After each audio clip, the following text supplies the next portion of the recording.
here at this stage. I'd like to welcome you all to this 34th meeting of the International Association of Cancer Registries on behalf of the Organising Committee, the Scientific Committee, and myself and the Irish National Cancer Registry. Before I get into any formal business, there are a few of the usual housekeeping messages I've got to give you. Please note where the emergency exits are behind you and on either side. Please turn your mobile phones to silent. There is an oxygen mask in the compartment. There is free Wi-Fi available throughout the hotel. You just look for Rochestown Park Hotel. Please, in courtesy to other people, do not use it for streaming movies or downloading large files or anything like that. There is also wired hi-fi available in the business centre with the printer and so on for people who need to use that. There are software demonstrations on the mezzanine floor, which is between this and the ground floor, and there are 6 software demonstrations in there from cancer registries. We will work out a timetable because all the software demonstrators do not want to be there all the time, but I would urge you to have a look at these, and they seem very interesting. There is a timetable for poster viewing outside both rooms, and we will ask the poster presenters to be at their posters at the time allocated for viewing so that they're available for discussion. And again, we have a very large number of posters from right around the world, and I would urge you to have a look at the posters to discuss them with the poster presenters during the appropriate time. Finally, I would like to thank our sponsors who have made this conference possible, and yourselves for attending.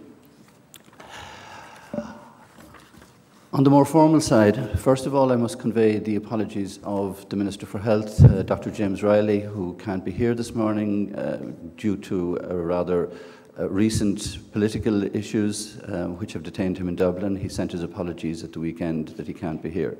I'm certainly not going to stand here and say what he was going to say, but I would like to add my own welcome.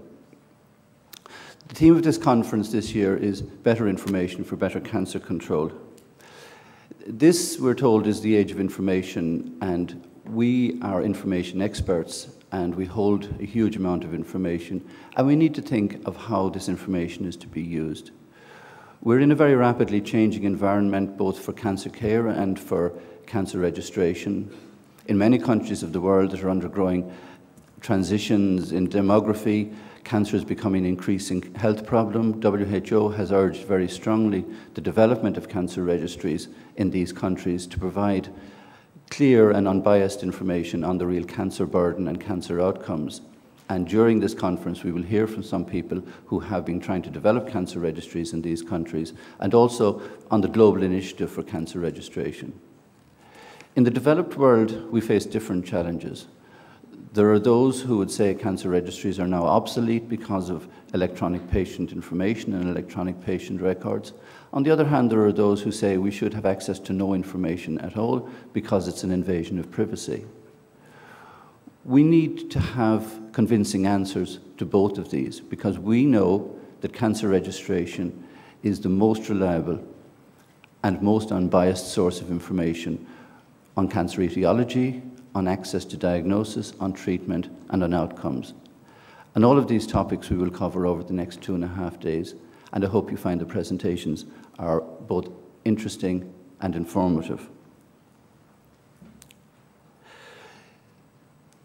Finally, I would like to introduce the newly elected president of the International Association, Dr. Roberto Zanetti, who will say a few words. Thank you.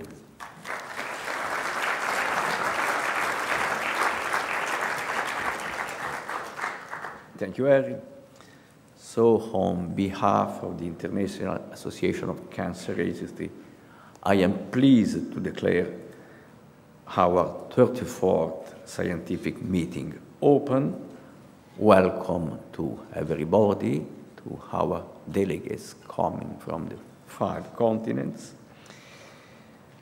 This time we are in Europe, in Ireland, hosted by the National Cancer Registry of Ireland that has organized this conference. We are with a quite sunny, with respect to this latitude, weather today. And our scientific program is very rich in keynote speech, in oral presentation, in posters, in satellite meeting. The 3 workshops yesterday went well, with a good participation. The organization seems to be very well, very complete, very accurate, both on the scientific and professional side and from the social side. And we have to thank of this Harry Comber and his staff at the registry. I think that we can go into the scientific program, and I would just comment 2 points. One is that we are in a not easy moment because of the economical crisis in all our countries. But on the other side, this might be a good moment for cancer registration because there is an increasing attention from international agency, International Agency of Advocacy, national ministry, the European level, the European administration is more attentive to our job, so we have to take this opportunity to consolidate our job and to increase our activity. We are in the year of the quinquennial process of what is probably the most important publication of our result and our work, Cancer in 5 Continents. So it is very important that the first presentation of this meeting deals with the new volume of Cancer in 5 Continents. So I will call the 2 chairmen of the first session, Brenda and David.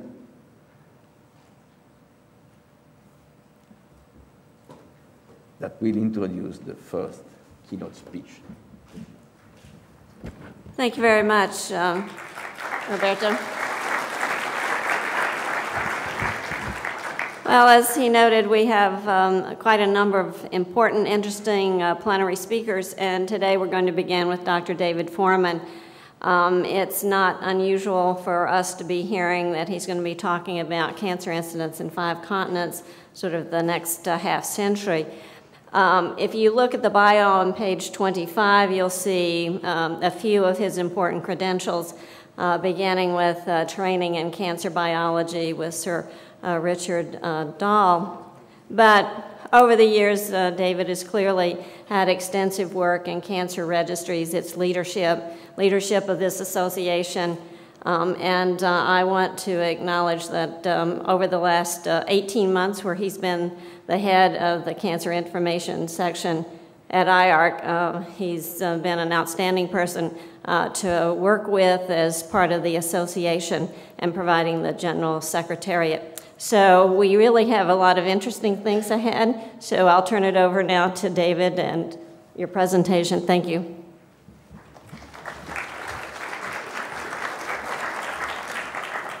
Thank you very much, Brenda, and thank you, Harry.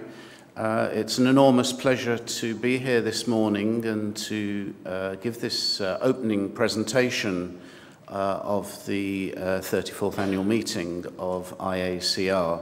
I'm sure that I will be the first of many people to be congratulating Harry Comber and his team on organising a wonderful meeting for us today and the next few days here in Cork. So thank you for that, Harry. My topic today is cancer incidence in 5 continents, and in particular I want to say a few words about Volume 10, the new volume which will be available to you next year. I want to say in the first half of my presentation a few words of historical background and some information about the current, where we are in terms of the current process for Volume 10 and the data sets that we have received. In the second half of my presentation, I will be showing you some preliminary data from some selected cancer registries from Volume 10 and indeed other volumes.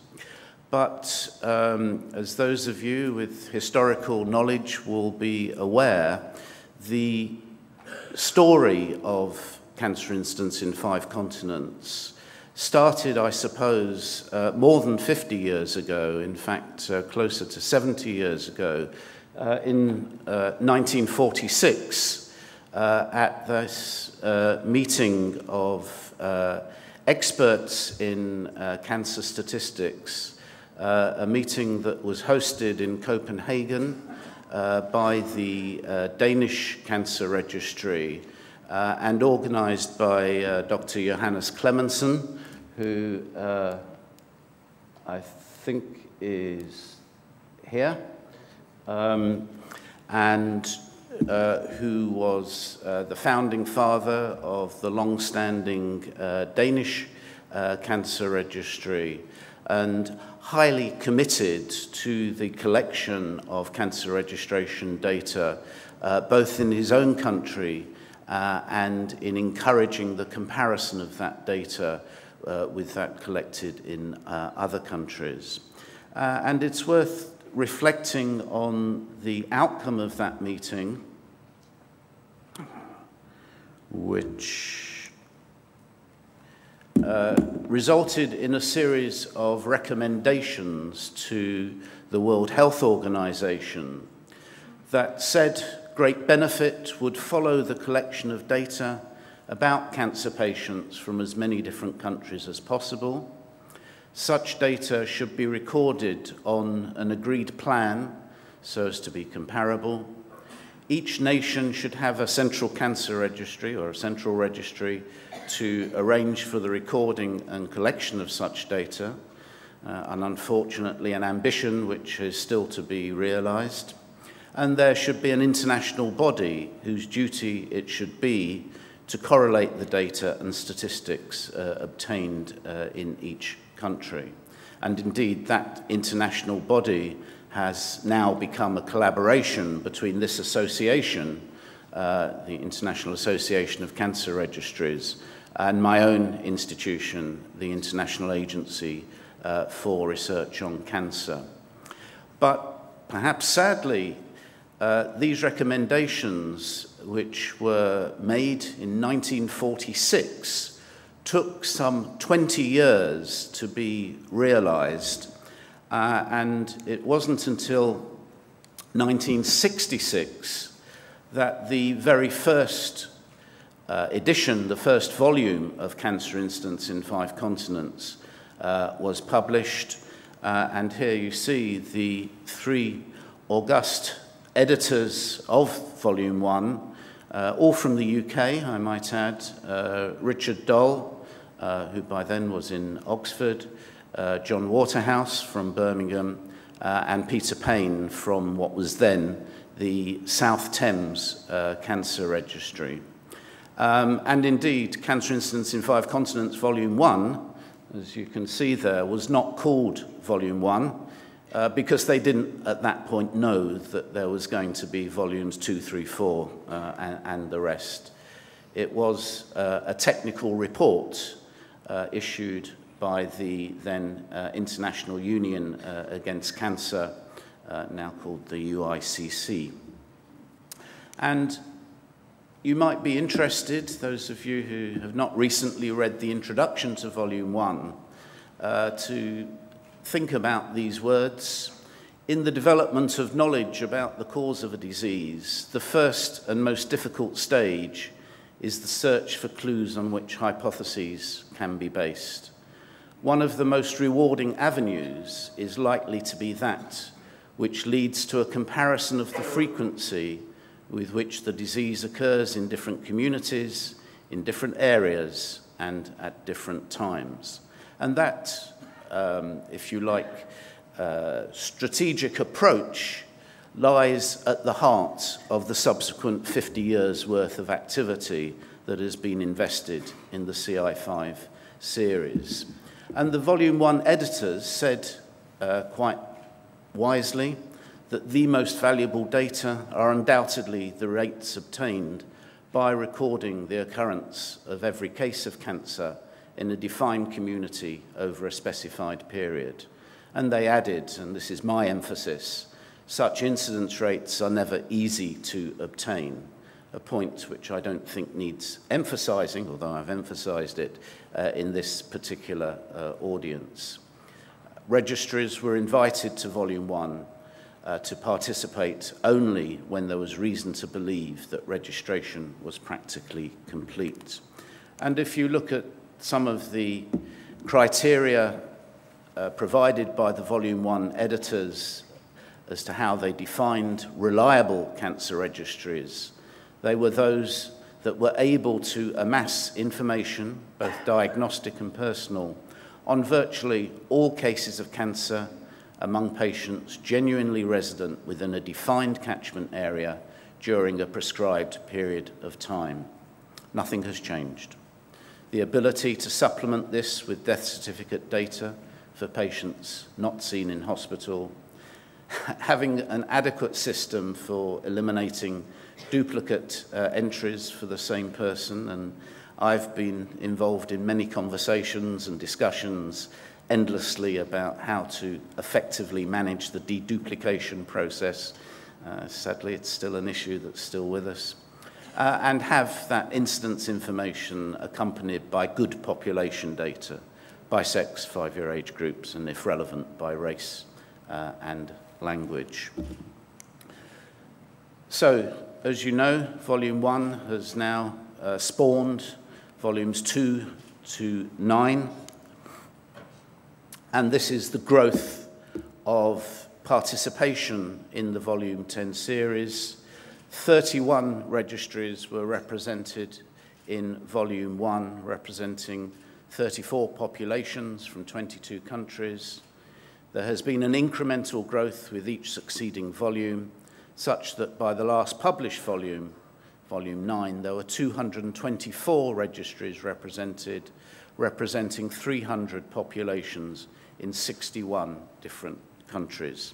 Certainly a success story.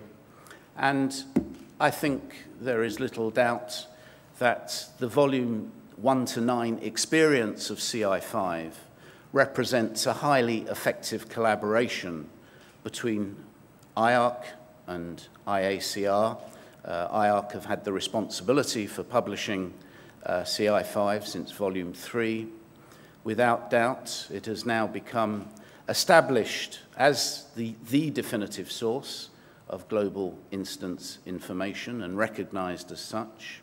It acts as the quality standard for cancer registries worldwide, and time after time we hear about the importance of a cancer registry once it has been established in ensuring that its data are published in CI5.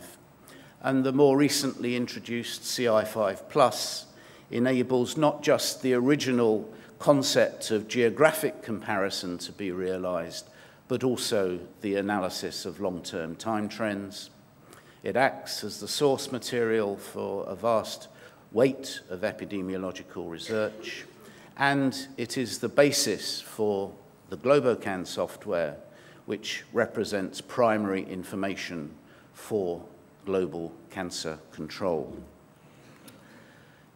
And indeed, this graphic on cancer incidence worldwide is taken from the Global Burden of Cancer fact sheet that should have been in your conference bags had the conference bags arrived in time. I'm told they'll be here by the coffee break, and inside it you'll find our lovely new fact sheet, which we have produced in collaboration with UICC and Cancer Research UK, which demonstrates a number of old and new parameters relating to the global cancer burden.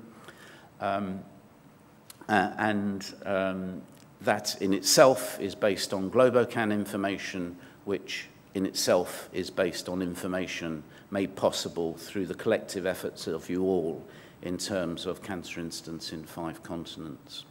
Now, I was a little bit challenged in presenting data from CI5 because the editorial review process for Volume 10 is not yet complete.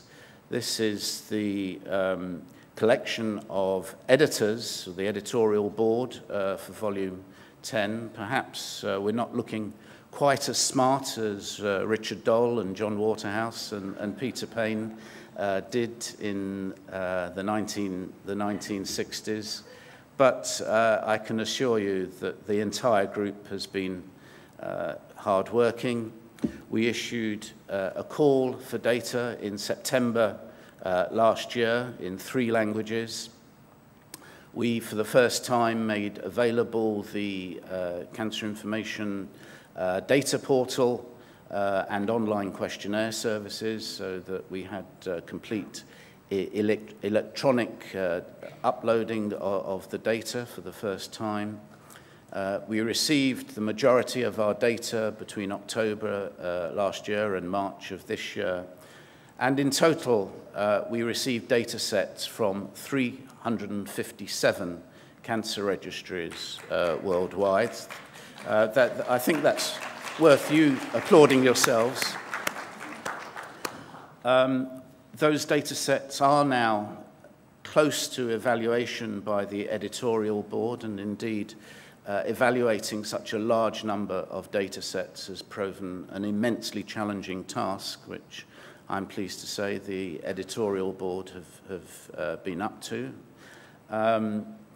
Notifications of the outcome of that review process are now starting to be issued, and we are still hopeful of an initial online publication by the end of this year, with the full volume being published in the middle of next year, and that will act as the basis for a revision of Globocan to provide Globocan 2012 data, again by the middle of next year.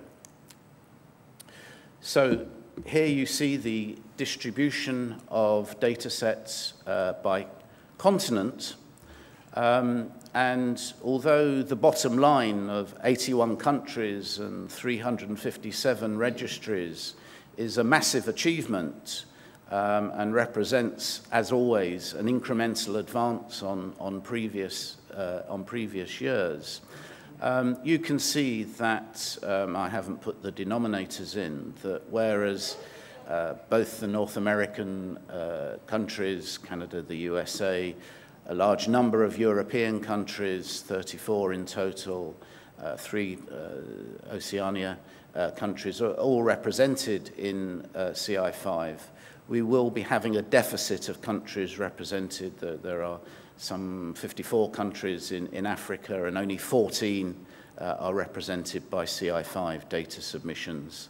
Equally, Central and South America, only 9 countries represented, and Asia, although a massive response, only 19 countries out of the 50 or so are represented. So we still have this worldwide dichotomy between if you like, the high-income countries and the low and medium resource countries in terms of provision of the type of data that is required for CI5. The main evaluation criteria, as in previous years, are to do with year-on-year stability, except where we know that there are explanatory factors such as PSA testing and prostate cancer. The appearance of recognized age-specific incidence profiles, the lack of extreme changes from the Volume 9 submission where that is available, the lack of extreme changes from rates in comparator registries, and what I can best describe as reasonable levels of histological verification, microscopic verification, death certificate only, and incidence to mortality rates.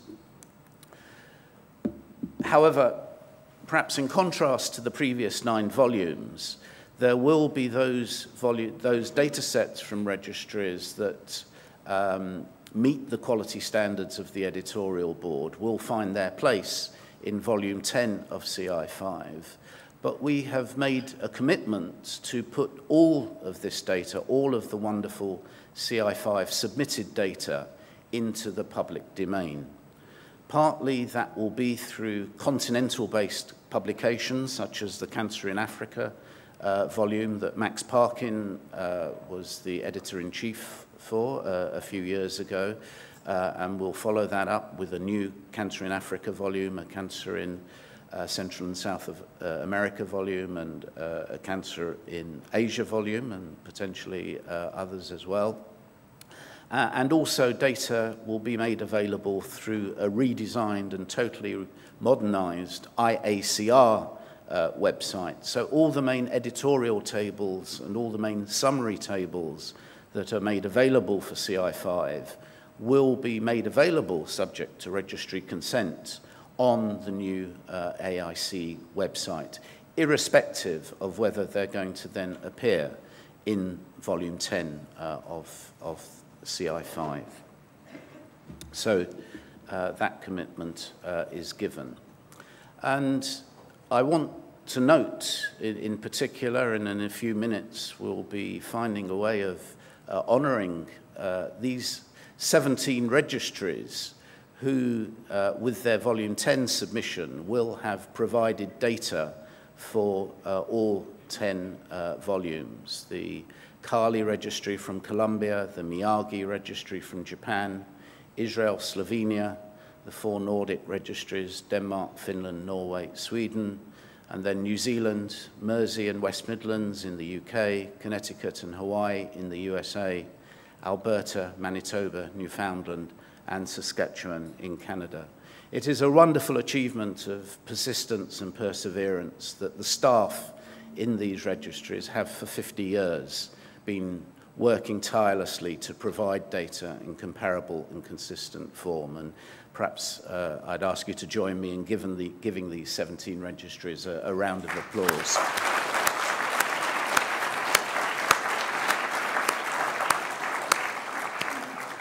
So, as I said, I was challenged in how to present data from Volume 10 in this presentation this morning, because the review process is not quite complete. So, with the permission of the 17 registries, I am showing you just some very synoptic highlights of data involving these 17 registries.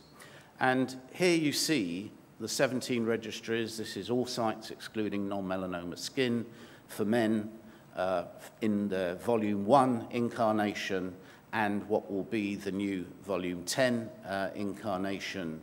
And what one can see here is the fact that in every single registry, one sees an increase in the overall burden of cancer, and some rearrangement of the registries in terms of, if you like, those with the maximum burden and those with the minimum burden, although the US state of Connecticut has remained top of this particular ranking, both in 1960 and in 2000 and in 2005.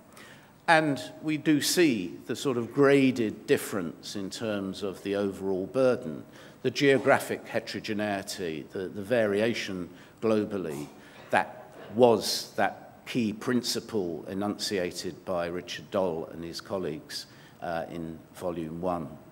Same data for females is shown here to similar effects, variation over the range, and an increase, a growth between 1960, Volume 1, and 2005, Volume 10.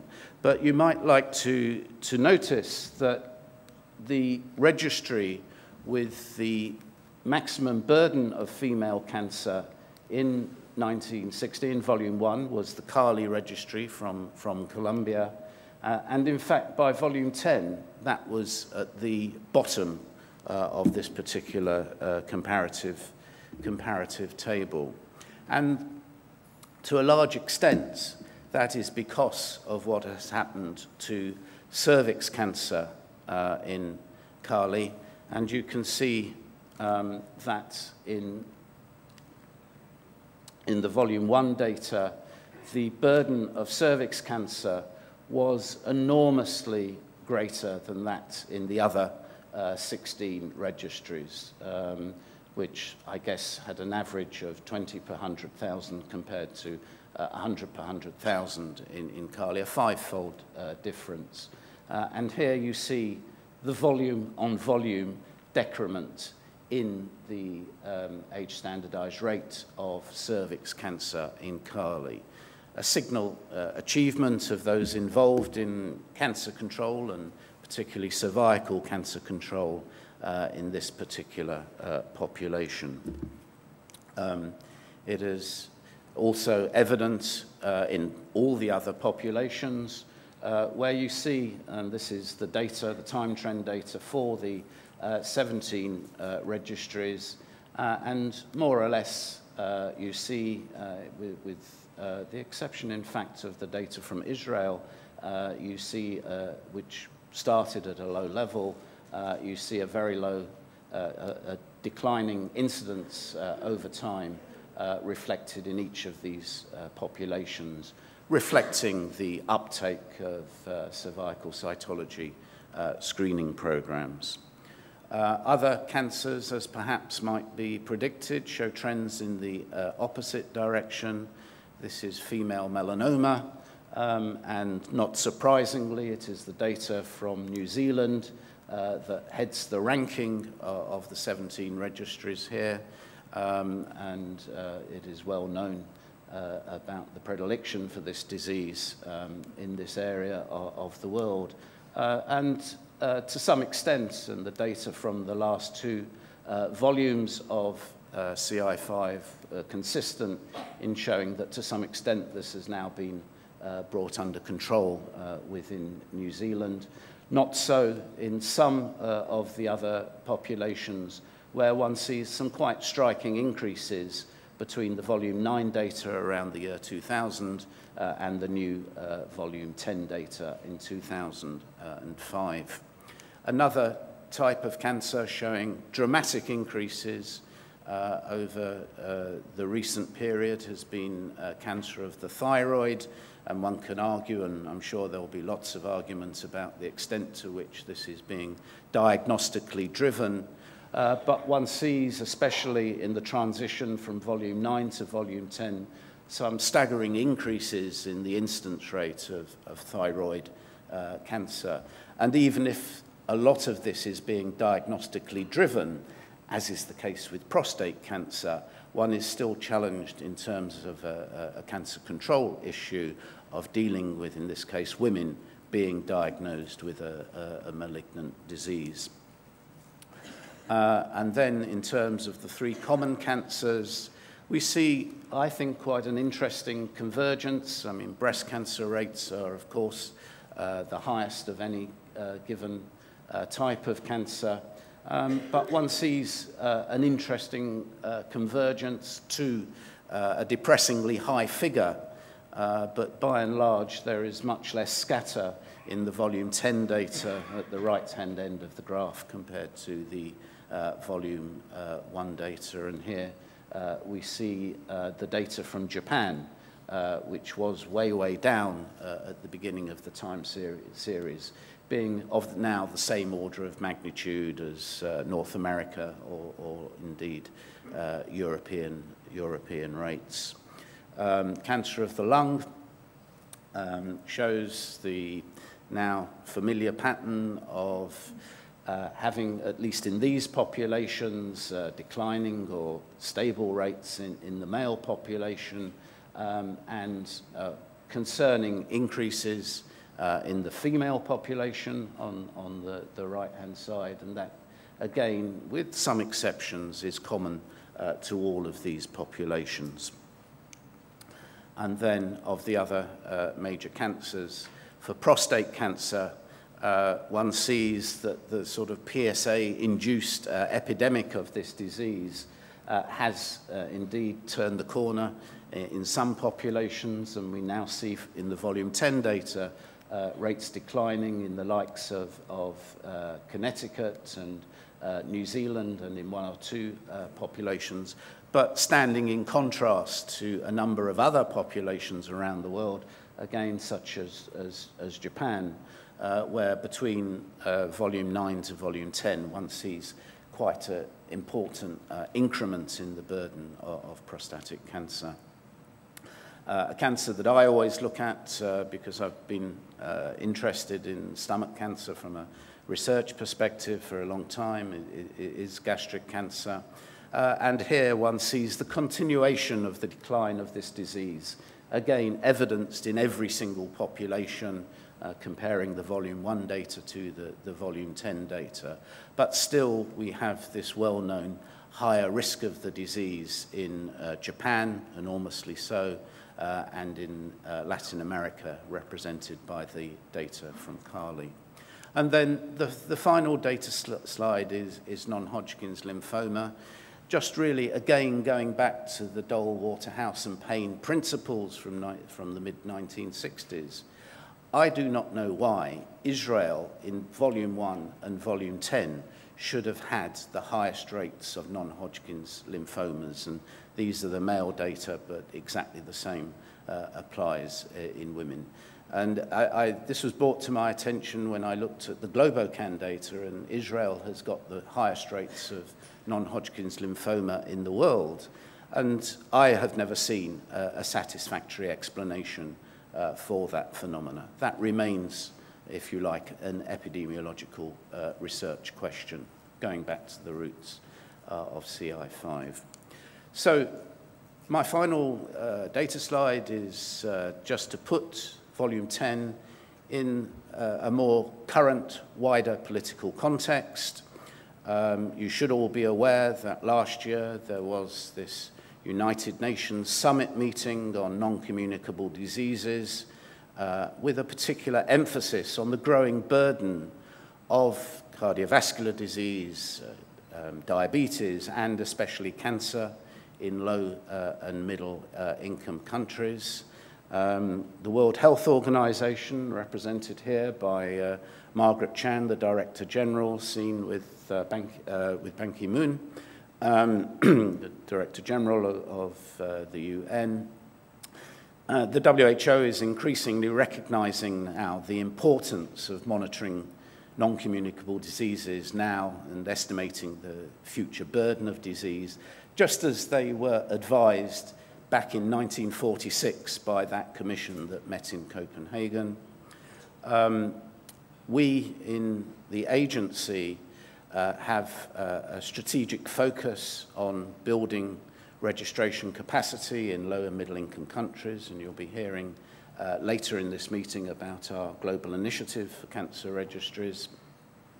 But that can only work with the support and the help and the guidance of those such as all of you in this audience to give rise to the cancer incidence data, which lies at the heart of our global cancer surveillance efforts. We are then integrating that incidence data with mortality data, with survival data, generating prevalence data, generating now disability adjusted life years lost from cancer. So building up in the context of this global effort to monitor what is happening to this disease worldwide, building up a comprehensive picture. But the starting point is the high-quality data produced by cancer registries worldwide, as is given expression in the CI5 project.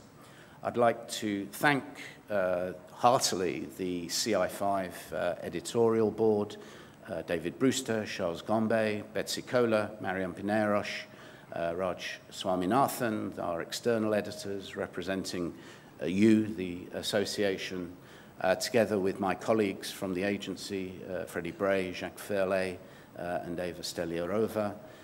We've been supported by staff from my section, Sebastian, Anthony, Eric Massier, and Isabel Savage. But most importantly, we've been supported by you, the staff from 357 cancer registries worldwide.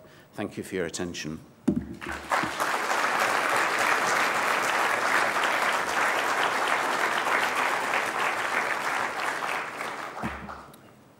Now, I'm going to, with the permission of the chairs, segue straight into a presentation for those 17 registries who have provided data for all of the 10 volumes. I'm going to ask Max to come up onto the stage and join me.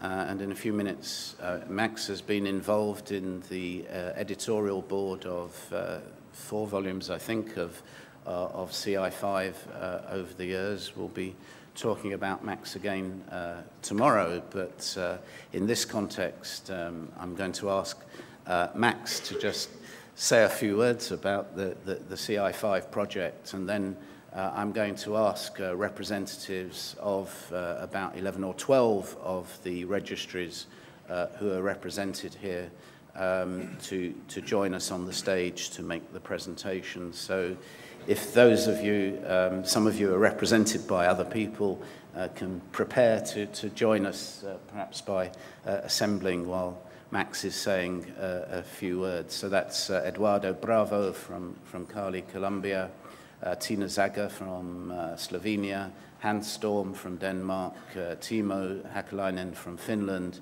Cyril Laroningen from Norway, Asa Klint from Sweden, Helen Ferrugia from New Zealand, Tony Moran from Mersey, Anna Gavin representing the West Midlands in the UK, Brenda representing Connecticut in the USA, and Donna Turner representing Manitoba, and Heather Stewart Panko representing Saskatchewan.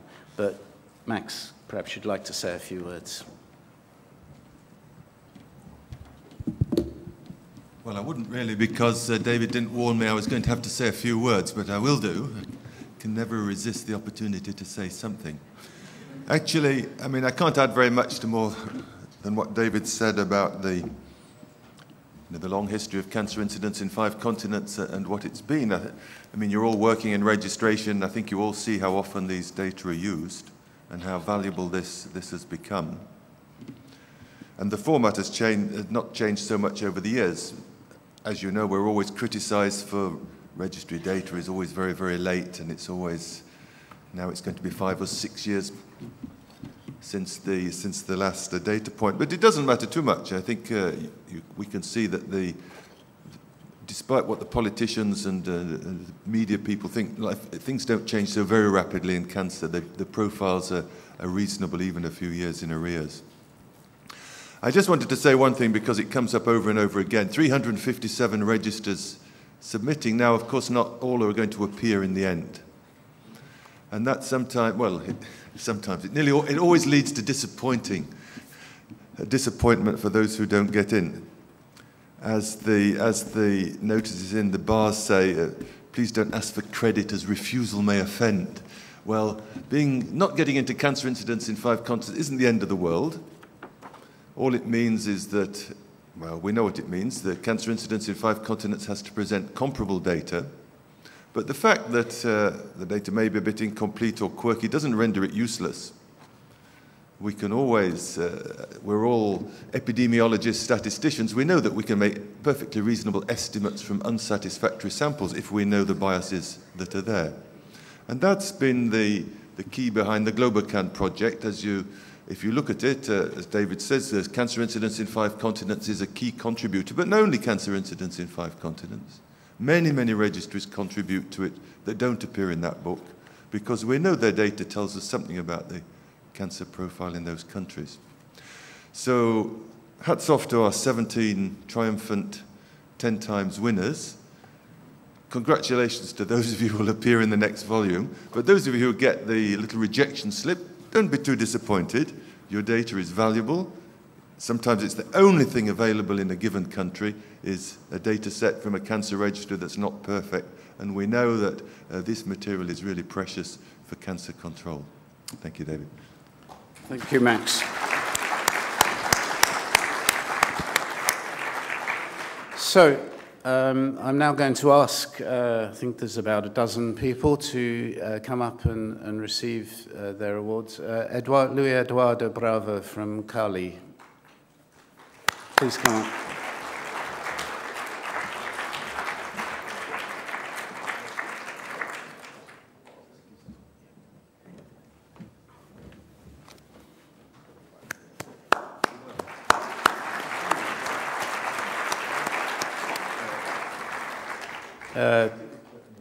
Tina Zagar, representing the Cancer Registry of Slovenia.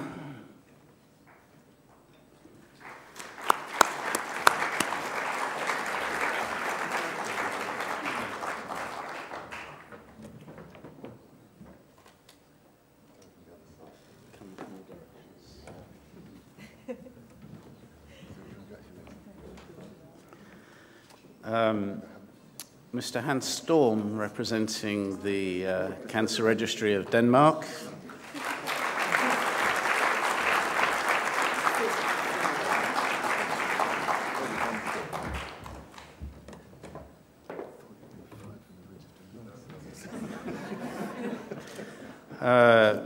Mr. Timo Hakalainen, representing the Cancer Registry of Finland.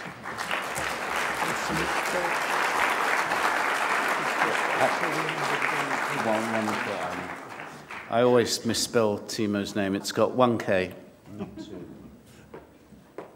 You just made it lucky you're not retired. Cyril Aronigan from the Cancer Registry of Norway.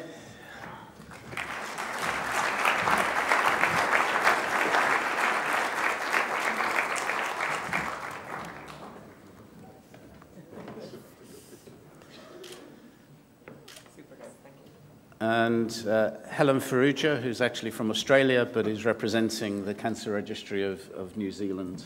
Oh, how did that happen? It really is an insult for a Kiwi, isn't it? I don't like that. We've got to get your certificate.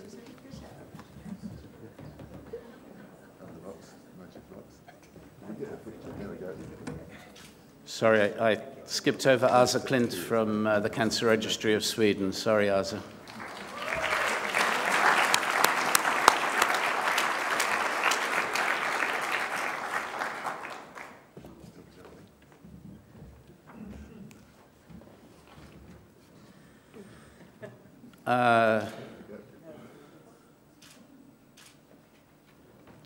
Tony Moran from now the renamed Northwest Cancer Registry in the UK, but the originator of the Mersey Cancer Registry.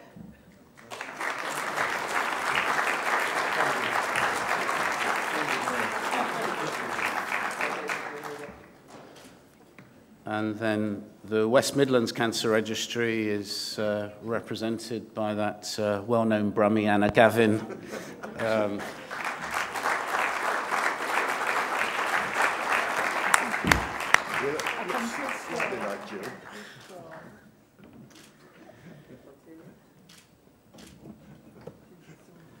The Connecticut Cancer Registry, one of the longest standing, Brenda is receiving the award on behalf of Connecticut.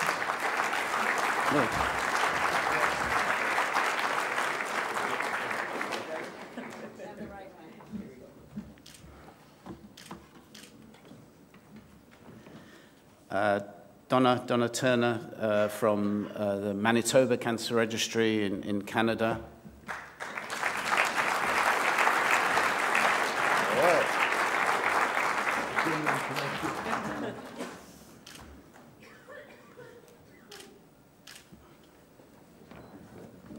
And then last for today, but not least, Heather Stewart-Pankow, representing the Saskatchewan Cancer Registry, also from Canada.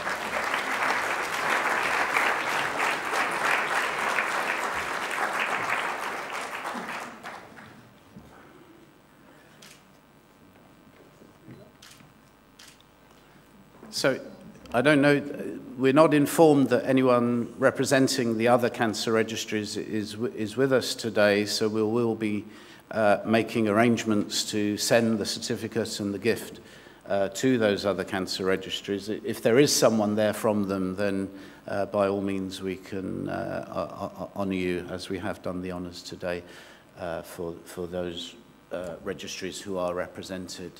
But really, one final round of applause for such a tremendous achievement.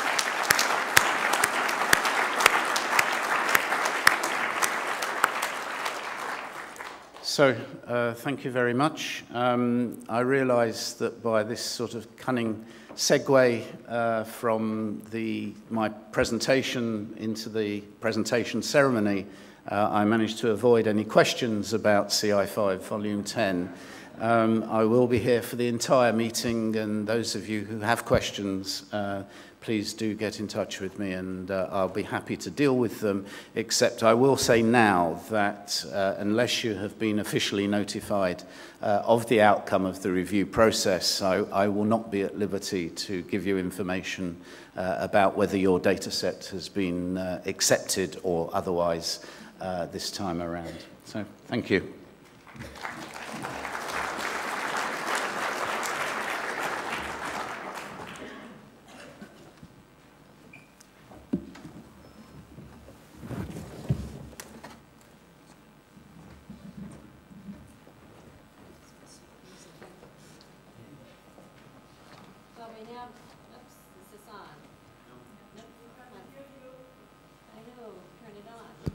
All right, can you hear me now? Thank you. So now we'll begin our oral presentations that have been contributed by our members, beginning with a presentation from Helen Ferrugia. She's now made 2 appearances. This will be your 2nd appearance up here today. Helen is currently the director of the Victoria Cancer Registry in Australia. This is a relatively new position, but she's actually been in the field over 25 years. And her prior work has actually been related to some information technology qualifications, which will be the subject of the presentation on bridging the void, capturing timely population-based data on cancer stage and recurrence. So, Helen. Thank you, Brenda. I looked at the statistics last night, and I've added this slide because I realised that I'm one of only 3 Australians registered here today. So just a little about where I come from. Australia has a population just a little over 22 million. 5.5 million of those people live in my state of origin, Victoria, which is a funny-shaped state on the bottom. And I've wiped out our island state, Tasmania. Thank God there's no one from Tasmania here. Victoria is the smallest mainland state, and 75% of our population live within the Melbourne metropolitan region. But I'm here today to talk about, I think the title is Bridging the Void, and I'm actually referring to a data void. But before I get into that, I'm going to talk a little bit about what registries in my jurisdiction have done to date to fill the cancer data void. So when population-based reporting commenced, most registries in our jurisdiction were, through statutory authority, received notifications from hospitals and pathology labs, and that enables us to enumerate new cases, and this is where we're able to produce our incidence data by sex, by age, by cancer site. At the same time, using death certificates, we're able to do the same for mortality. But there's a huge data void between those 2 events, new case and a death. And things that are in there that people are interested to hear about, this echoes this thing, sorry, is things like stage of diagnosis, treatment modalities, timing and location of cancer recurrences, palliative care, etc., etc. Now, there are data about those things out there, but they're not at the population level. They're often hospital-based, clinical small data sets. So the data void is at the population level. And the project that I'm talking to you about today is some work that we're doing to bridge that void, and it's something that I'm excited about, and that either means that it really is exciting or perhaps I need to get a life. So this is about the void that we're filling as we're including stage of diagnosis and date and site of cancer recurrence. And this is how we plan to do it, by piloting data capture from a whole new data source that registries in our jurisdiction are not used to handling, and that's data from imaging reports. So the official aim of this project is to develop and trial a natural language processing solution. I'm going to say NLP instead of that, because NLP is a lot easier for me to say. To text mine data on imaging reports, it's limited at this stage to CT, MRI and PET, and it's about capturing clinical stage, mets diagnosis and recurrence. I'd like to acknowledge our funder, Cancer Australia, who've entrusted us with a $1.5 million grant to undertake this feasibility work, and also our commercial partner, Health Language Laboratories, which is an IT company based in Sydney, Australia. If you don't know what natural NLP is, it's an early form of artificial intelligence. It's where computer science and linguistics merge. It actually is an emerging technology in health. There are experiences of NLP in practice. The people here from America would probably know a little bit about the AIM ePath pathology product that uses NLP. And it is an efficient and effective tool to process a lot of text and convert it to useful information.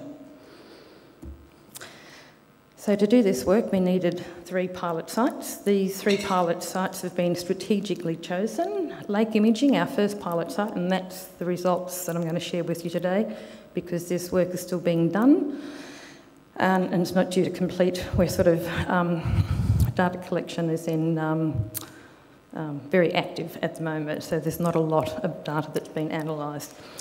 So Lake Imaging is in a regional area outside Melbourne, metropolitan Melbourne. It's a private radiology service. Peter MacCallum is our major cancer treating centre in Melbourne, and Westmead Hospital is an acute care hospital in New South Wales, a state above Victoria. What all 3 of those sites have in common is that they all have PET scanners.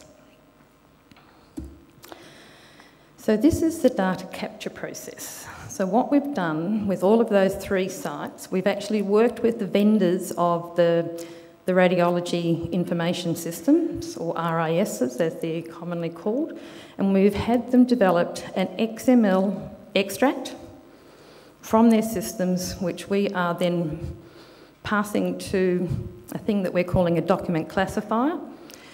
And all of those things in the blue box actually sit within the firewall of the radiology service. The classifier determines what reports are reportable for cancer and which reports that we're not interested in. Those that we are interested in are then securely transferred using SSL encryption, and it comes to a piece of software that sits inside the firewall of the cancer registry, and subsequently we're merging that data in the cancer registry to determine the value add of these records to population-based cancer registries. For this to work, we need to get 100% sensitivity in an ability to determine which reports are of interest to us. So we've gone through, we're up to 4 different versions. The first version was very promising at 98% sensitivity, but very poor on specificity. That used pretty much just a plain bag of words processed with rudimentary NLP features.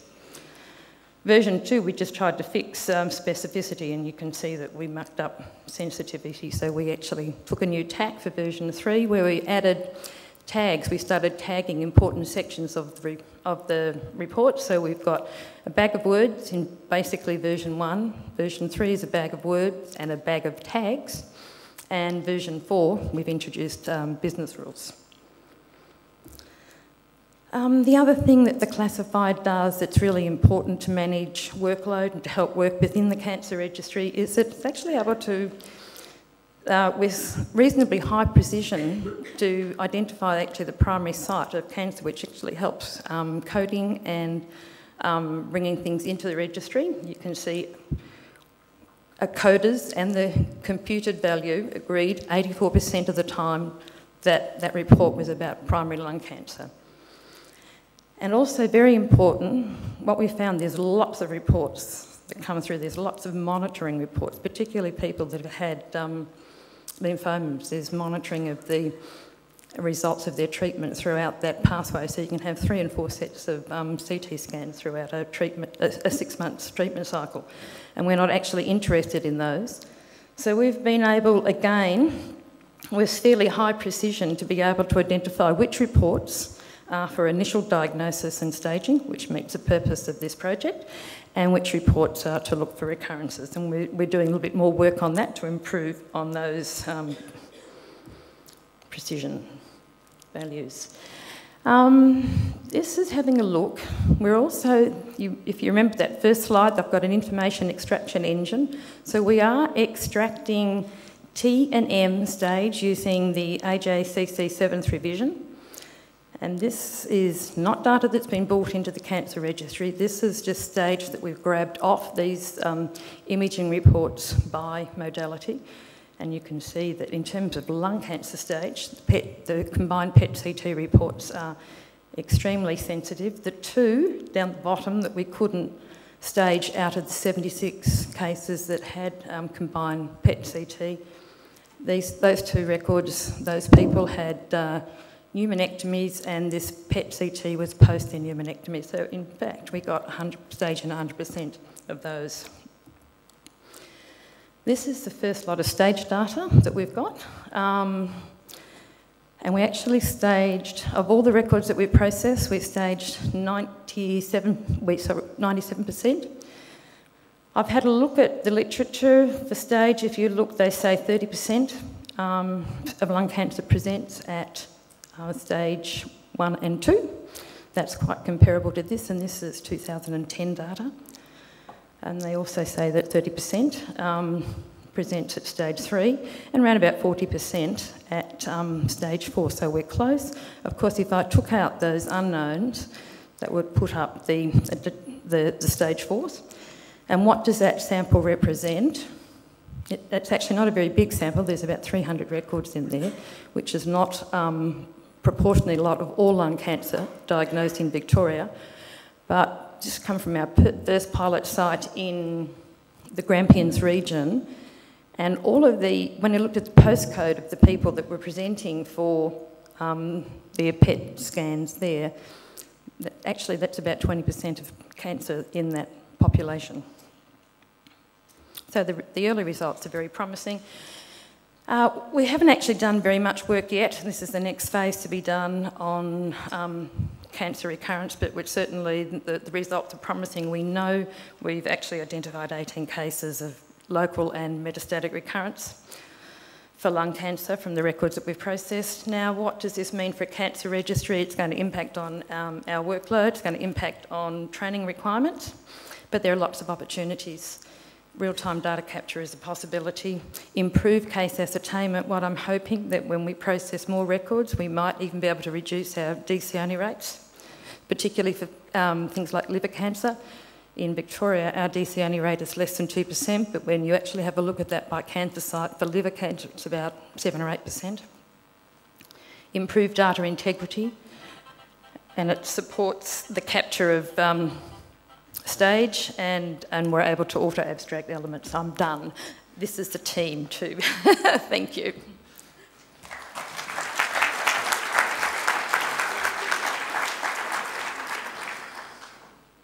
So, thank you, Helen. This is the new beeper. You didn't get a buzzer, so thank you very much. Sorry to spring that on you.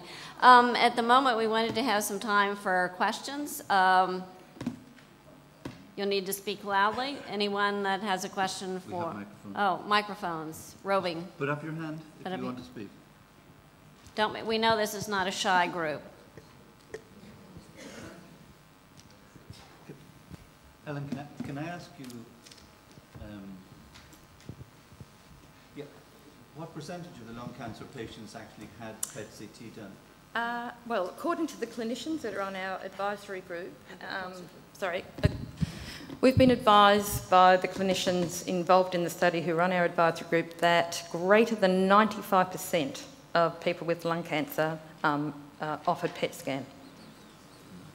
And Yeah, I think I've seen no evidence to the contrary of that. Yeah.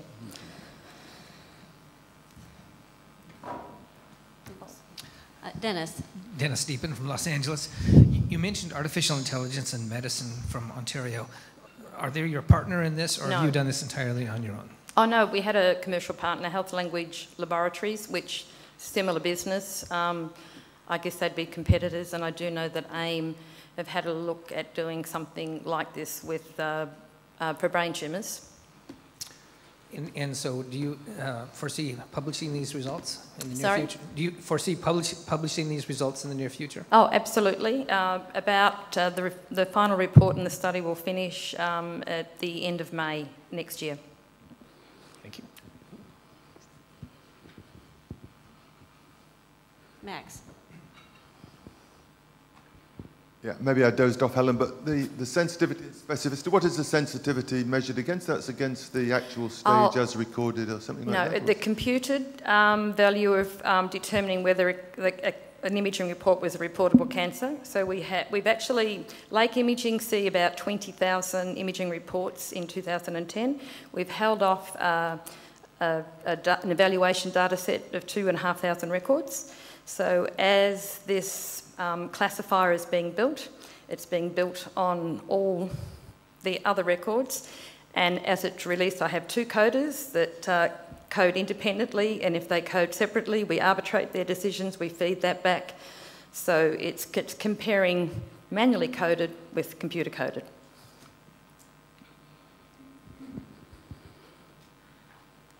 Is that it?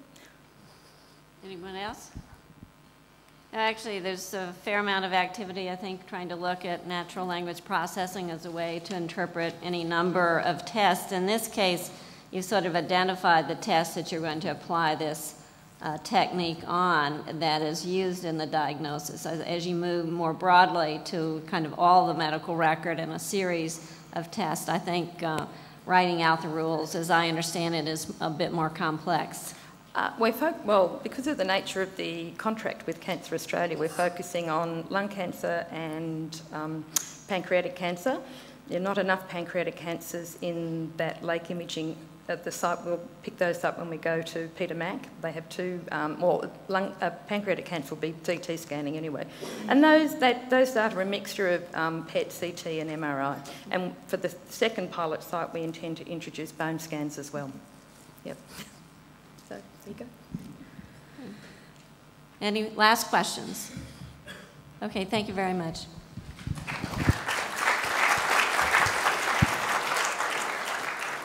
Thank you. The next speaker is Dr.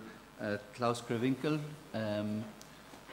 who is, he's head of the German Center for Cancer Registry Data since 2010, and he's going to speak on new methods for estimating national cancer incidence in Germany. Thank you, Harry. I just, close that. Yeah, no problem. Okay. I just realized that I'm the first non-native speaker, but I think we hope I'll manage to get through this. Before coming, my topic is a new method for estimating national cancer incidence for Germany, but okay, where's the next? Let's put it here. But before I take you through a brief history of cancer registration in Germany, though we were not contributing to the first volume of CI5, we came somewhat close. We have a long tradition in cancer registration, and in Hamburg in 1926, one of the first population-based cancer registries worldwide came into life. But unfortunately, it stopped working at some time before the Second World War. So, but I have to go to the next 86 years in, I guess, less than 86 seconds because of the time. And then we make a jump to 1967. We already by then had the cancer registry in the former German Democratic Republic, which was also not contributing to CI5. I don't know, at least not for the first volume for some reason. And then the cancer registry in the Saarland was founded. And then we had more and more cancer registries coming. And then in the middle of the 19th, we have two important landmarks. On one hand, the existing registries starting to work more closer together in what is now known as a GECID, but also there was a first National Cancer Registry Act, and then the federal states, the 16 federal states in Germany, were obliged to run cancer registries. But it was up to them how they would do it, and if they would do it statewide or regional, and how they would organize, and how they would fund it. But then, as a consequence, more and more registers came into life in the next years. And then we come to 2009, where actually the last federal state was Baden-Württemberg in the southwest, had a cancer registry. And also my own unit was founded in this year. So in 2012, in this year, we have a full coverage of a population-based cancer registration in Germany. In addition, we have a German childhood cancer registry since 1980 with very good and improved data quality. And then also we have clinical cancer registries coming up. And there's a nationwide extension plan according to the National Cancer Plan. So my own institution is the Center for Cancer Registry Data. And we had a National Cancer Surveillance Unit before, which was known as a Dachdokumentation Krebs. No real good, no good way to say that in English. And one of the main tasks was the estimation of the completeness of the incidence data. And you can imagine looking at the map and the time series that that there was some difference, or still is some difference, in the structure of the registries of the federal states, not only in the size of population that differs from 500,000 to 20 million, but also in the length of time series, but also in every other term nearly. So especially in the amount of funding they get. So estimate data quality is also different there is a difference in data quality, and one of our tasks was to estimate the completeness, but also, of course, to provide national estimates on national data analysis and distribute those results. And this is our current estimation of completeness on the right side for the year 2008, and on the left side for the beginning of this decade. And you see there's a lot of improvement going on, but and I can say that most of the dark blue regions have indeed an estimated completeness of 95% and more, but some of the other ones are indeed closer to 80% than to 90%. So, well, this is the reason that we estimate at all, that we are not in the situation that we can count the data. But why did we change our methods? This is the previous method, and it was based on the estimates of completeness using the Saarland as a primary reference region. And it was, as you see in the results, focusing on long-term trends from 1980 using log linear models with polynomial time trends. And these are the results for breast cancer and prostate cancer, and the dotted line is mortality, of course, not estimated.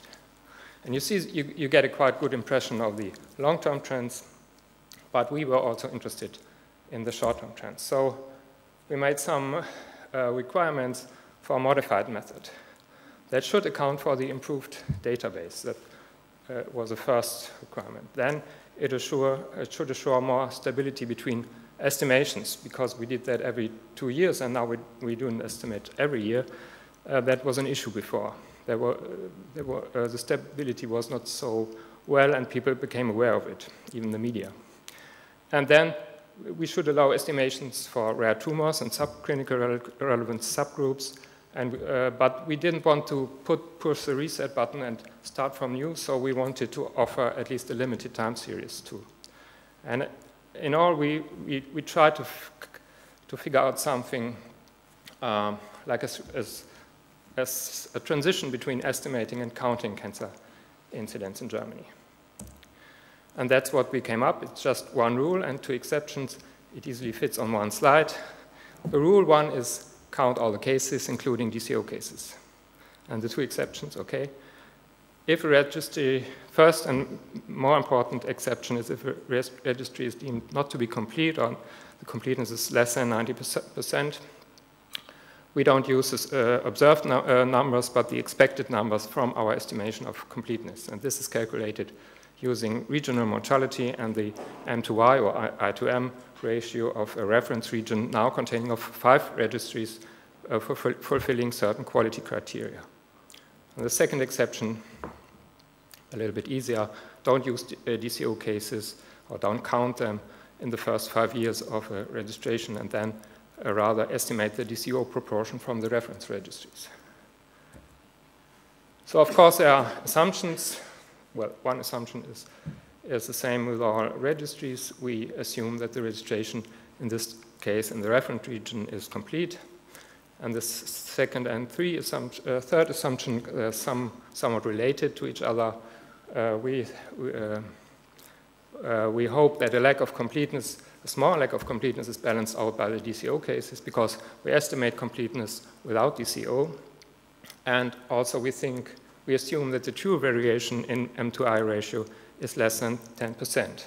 And this may not be true, or we have some indications that it's not true for some cancers with low mortality, like melanoma or thyroid cancer, or if we have regional differences in screening activities, which is true for breast cancer in these years. So some basic numbers. For 2008, we estimated a total of 47,000 new cancer cases in Germany, and that was based on 39,000 records. And then at that year, one registry was entirely missing. So in 2009, the numbers are improving, and we think we reach 90% completeness just by including Baden-Württemberg registry in the next few years. So what can we say, how good are our estimates? Well, we can compare to the GloboCan estimates for the same year. Unfortunately, they are there for 2008. And these are based on 7 registries contributing to CR5 Volume 9. But these, of course, are limited data. The data are limited until 2002. So the main differences are prostate cancer and breast cancer, and this we can explain because the most recent trends were different from what we've seen before, and especially for breast cancer, we had the introduction of mammography screening in Germany from 2005 to 2009 in different regions. So there are some other differences, but they are in both directions. So we can assume that there's no systematical over or underestimation. We hope so. So the total cancer rates are quite similar. And then we are quite in the range of our neighboring countries also, a kind of relief when you see that. And this is not GloboCan data, but data from national registries from this year or from some national institutes. So this is Germany. It's not translated, unfortunately.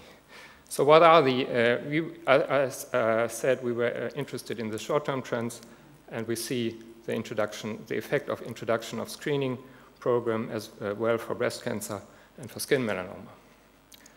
And skin melanoma it's not really a program, but it's an offer to go to the dermatologist and have your skin seen. And this is introduced in middle of the year 2008, so there's a sharp increase in this respective year.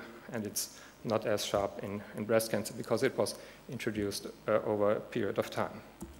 So if we had stick to the old method, you see a projection of the old results until 2006, we would have no chance to really see this. And this is not only important for the overall effect, but more important for the age-specific rates and the even stage-specific incidence rates. I have a poster for that. So some other interesting trends is thyroid cancer, where we already heard there's an increase in many European and non-European countries, and we also see that. And then it was kind of relief to see that the total cancer estimates were quite stable over the last 10 years. And what we see for women is actually the effect of breast cancer screening. So to sum up, the new method seems to result in plausible estimates, especially for short-term trends. But we kind of lost the long-term trends. Well, we can build up new ones, but we're also working on a way to somehow combine the two methods. But it seems appropriate, so it seems appropriate for the current data situation, but should be viewed as a kind of stopgap methodology. So our Chancellor, Angela Merkel,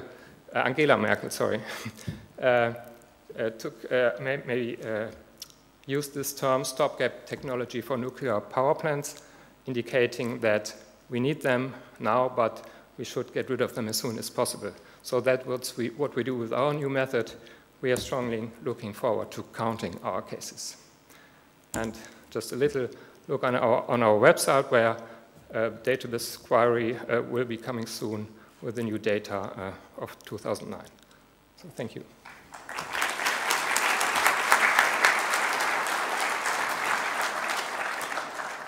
Thank you very much, Klaus. Are there any questions or comments?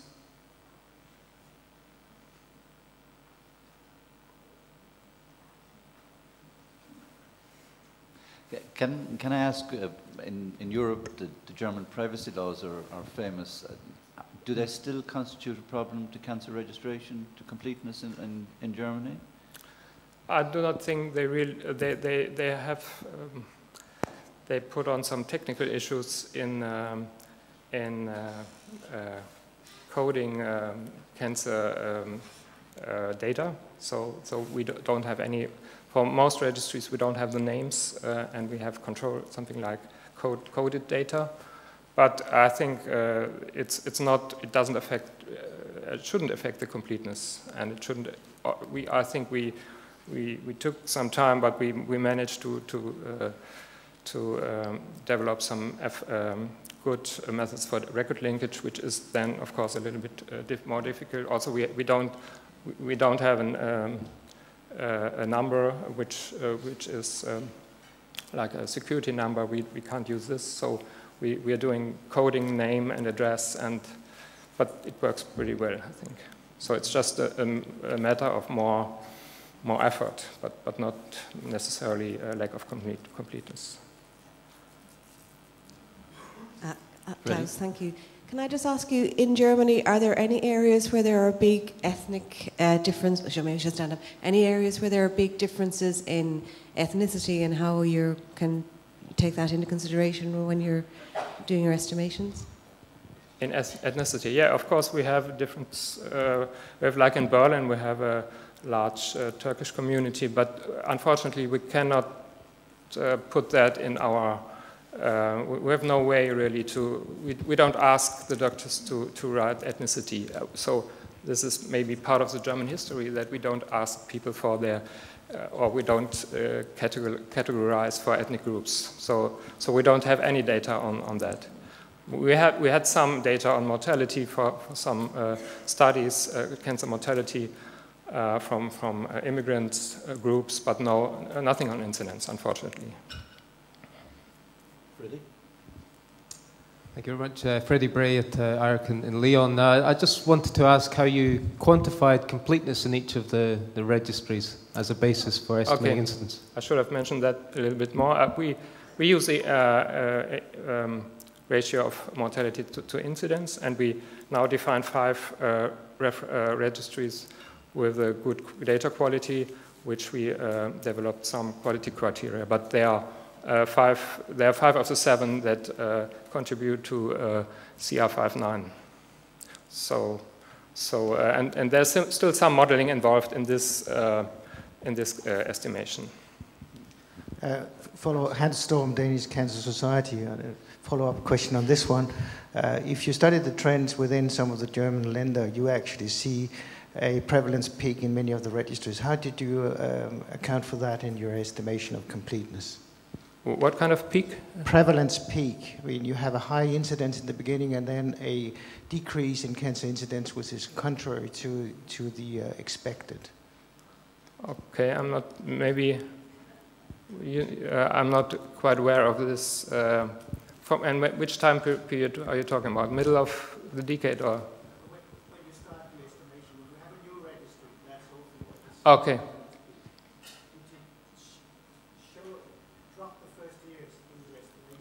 Well, not really, but we didn't use the EDCO cases. So if that's what we mean, we had some registries that were very successful very early in the registration, like Bremen, the smaller one, that was complete nearly in the first or second year, and other ones took some more time. So we did, but to answer your question, we didn't drop any data, only the DCO. Are there any other questions? Okay, Klaus, thank you very much. Thank you all for the questions.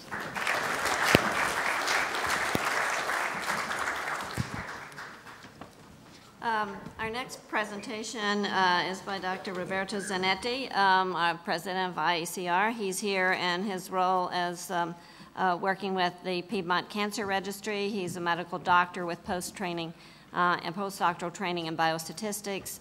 He's also participated on the UICC Board of Directors and with other registry coordination. So he'll be talking about the economic evaluation of cancer registration in Europe. Thank you. Oops.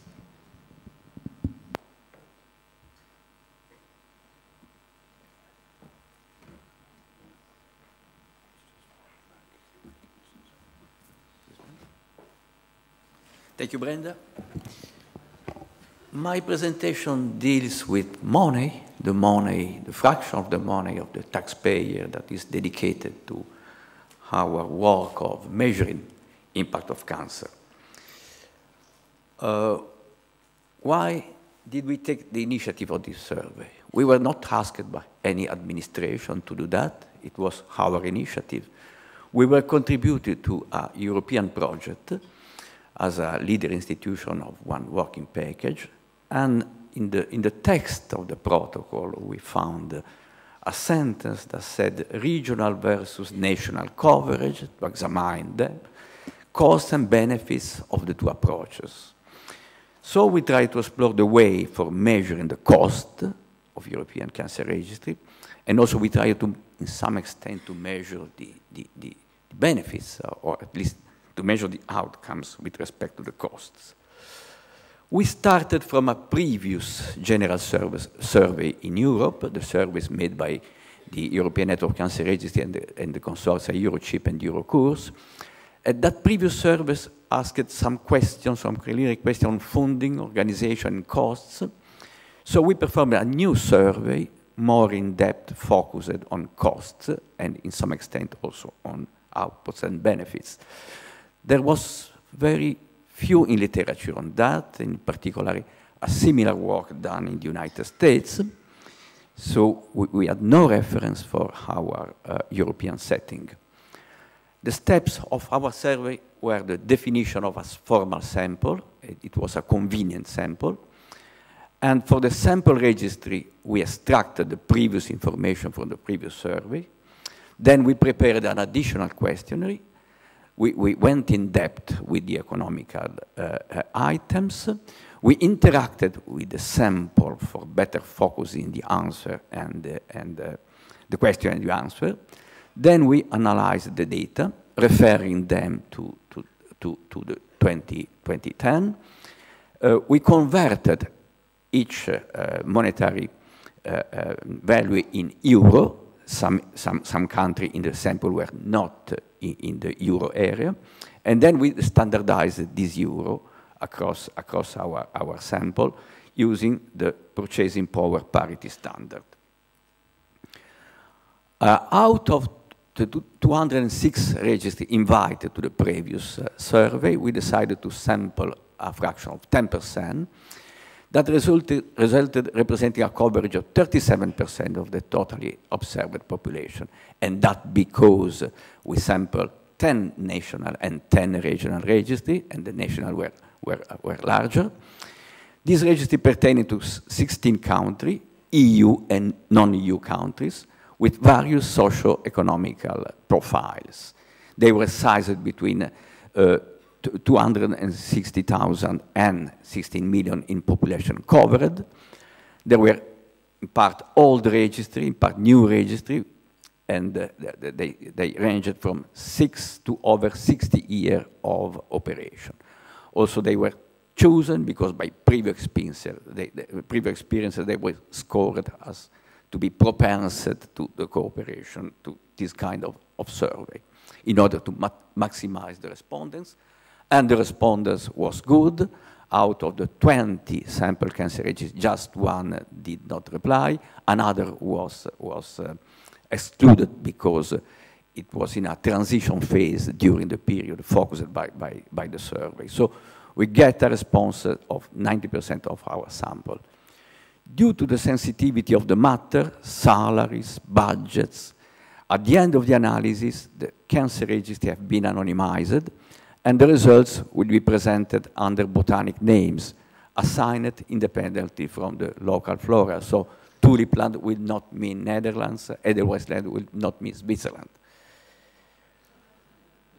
The analysis, the total costs were analyzed by size, by type, national versus regional, by length of operation, by the economical level of the hosting country. We also analyzed the component of the cost, and then we tried to compare the cost with some output indicator, like the balance between routine and research, like the impact factor, like the activity of dissemination through the website. We calculated two preliminary indicators, the cost per inhabitant observed and the cost per case registered. The pattern of the two diagrams is quite similar because there is a close relation between the incidence is quite stable in Europe, so there is a close relation between the size of the population and the number of cancer registered. But the two indicators have different meaning when you use them to compare with other economical value. As you can see, the cost per case ranges between 10 cents of euro to €1. And the cost per registered case range between 25 euro to 200 euro. So quite a large range of costs. And as a general tendency, the large registry cost less than the small registry. Why? Which variable you can compare that to find an interpretation?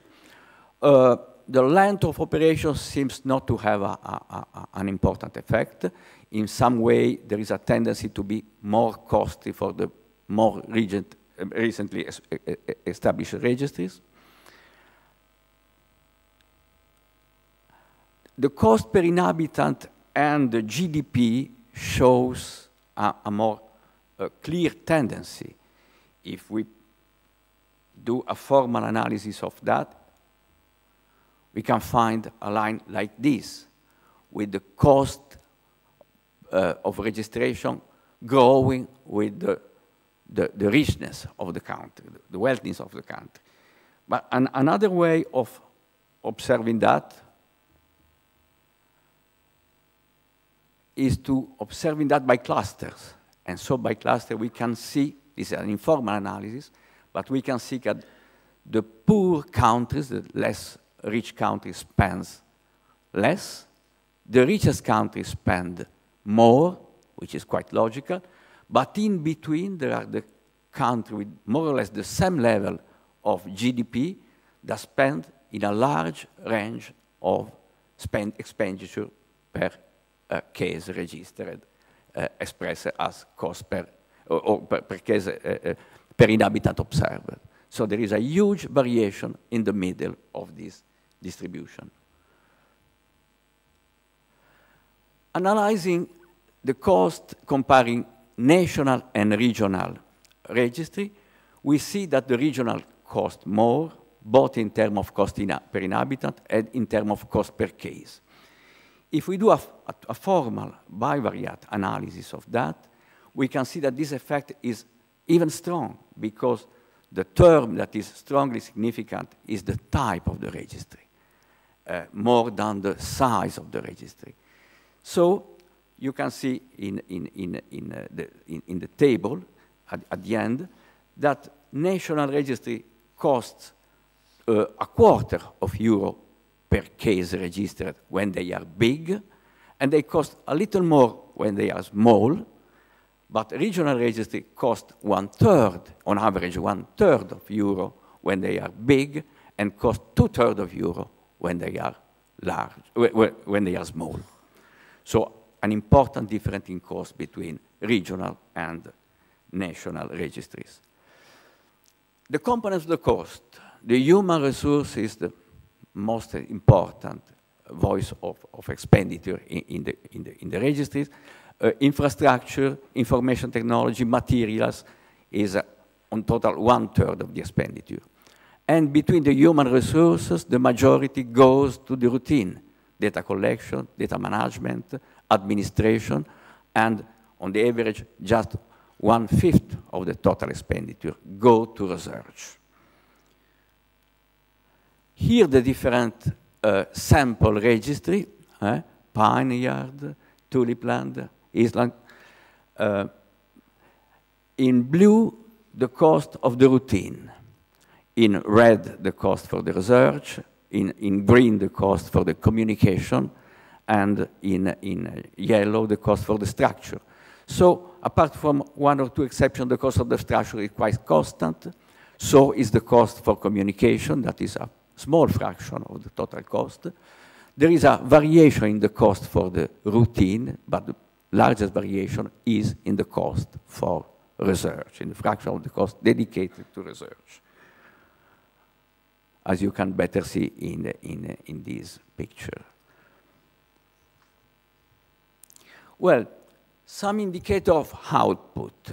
The impact factor on the vertical scale, the expenditure on the horizontal scale, the size of the registry is the dimension of the ball. In general, the impact factor is quite homogeneous, low in registry, with some exception that concern both the large and small registry. We try to score the performance of the website, as there is no clear model putting in relation the website and the expenditure. And so the conclusion are that the strength of this survey is that the representative seems to be good with respect to what is known, and the information seems to be accurate and sincere.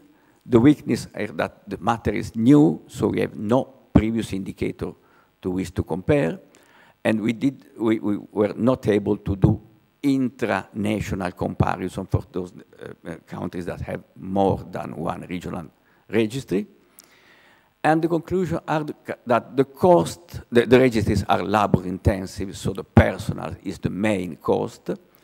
There are large differences in total cost per unit of product, and the differences are only partially explained by the general feature of the registry, the size, the length of operation. The component of the cost varies less than the variation of the total cost, and that the national registry costs less than the regional registry. The two adopted indicators can be used for directly compare the fraction that is put in the existing registry with the fraction that would be needed for extending the coverage to all the country or all Europe. And the cost per unit of cancer registered can be directly compared with the other item of cost or cost of treating a case of cancer. And finally, the general indicator for benefits are difficult to define and quantify, and technical indicators like research, impact factor, web dissemination are easier to measure, but probably they don't go so far in explaining what is our benefits. Thank you to our contributors. That will be disclosed if in the discussion of the result with them, it will seem that the conditions for disclosure of the different local situations are there. Thank you.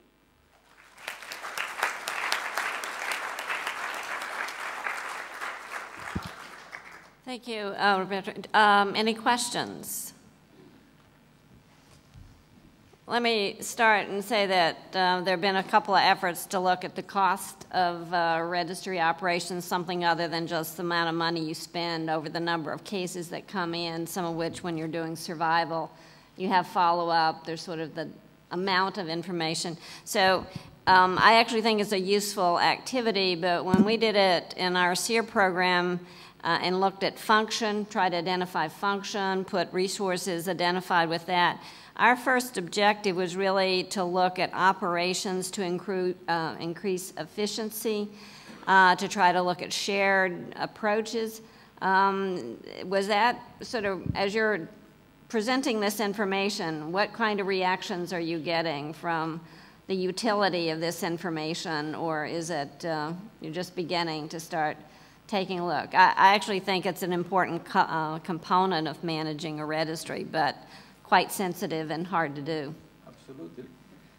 Absolutely. I think that an analysis, a deeper analysis on, let's say, operative costs could improve the efficiency of the system. But preliminary, in Europe, we have no idea which the level of the general cost. And in this survey, we found large difference. There is one order of magnitude of difference between the registers that cost less and the registers that cost more. And in Europe, we have a problem of deciding, country by country and at continental level, how to enlarge the coverage and at which cost we can afford that. So I think that the macroeconomic level is the first interest of this job, of this exercise. Yes, anyone else have any comment or question?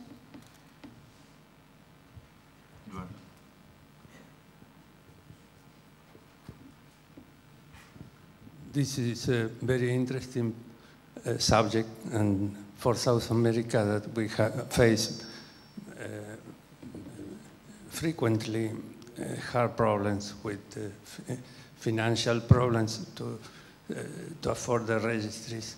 And one of the points I would say is important that when you compare, you have, of course, to take in consideration the health systems, because if the health system is well organized, is unique as in United Kingdom or the northern countries, it makes a big difference to the cancer registries compared with the health system that are very heterogeneous. No?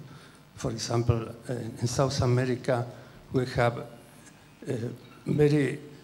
it's not frequent to have one health system. We have municipal health system, provincial, the social securities. So the search of the data is very, very time-consuming, and you need more money than in a very well-organized health system. I can't believe so. We were not able in this preliminary survey to distinguish the way in which the registration is done, which fraction is manual, which fraction is automated, how many electronic information is used in different registries. This is a matter of total cost of operation in a registry, just trying to divide it into routine and research. Okay, I think in the end, thank you again. Certainly you had one of the prettiest endings to your talk. Thank you.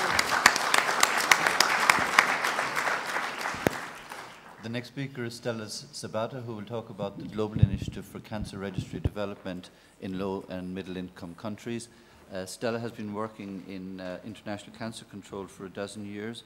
She was head of programs manager of National Cancer Control Program at UICC and cancer control specialist at the Program of Action for Cancer Therapy at the International Atomic Agency. She joined IARC in 2011 to manage the Global Initiative on Cancer Registration. Stella. Thank you very much. It's actually a pleasure to speak after Roberto, the new president of IACR. I'm here to talk about the Global Initiative for Cancer Registry Development in Low and Middle Income Countries, which is an initiative that some of you may have already heard about and some of you have already collaborated with. And when we get the delegate packs, you will get also a brochure describing the initiative. So more information than I can convey in 10 minutes can be found here, and also I'll be here for the next few days.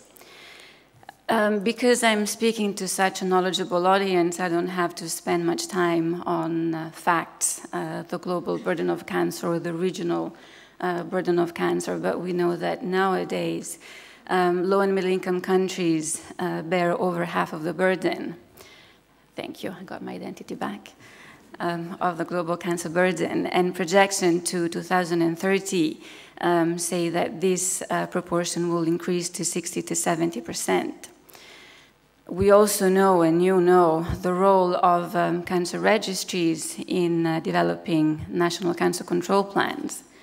So if we know all this, how come that we get with this map one of the measures of the presence of cancer registries or cancer registration in the world is the percentage of populations that are covered in CI5, and we'll update that with the new data.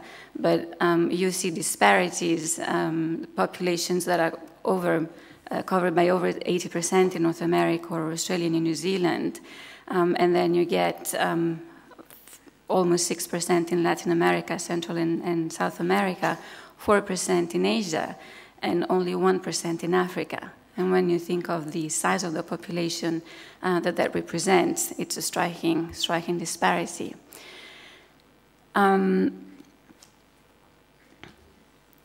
If we zoom in on a continent, Latin America, and we see what is the stability, the appearance of cancer registration in CI5, and we know that there's only 17 who made it in all the 9 editions since the beginning. But we see these registries that appear and then disappear. So instead of speaking of stability, we're forced to speak of instability. And all the much more credit goes to, in this case, the Cali Cancer Registry, which is celebrating its 50th year of existence, and a lot of lessons learned that we can take from Cali. Responding to the situation, to the lack of cancer registration in these countries, and to the prospect of the burden that is going to appear, the IARC has convened this initiative, which is meant to have a multi-partner approach. We need all the forces that we can rally to tackle this problem.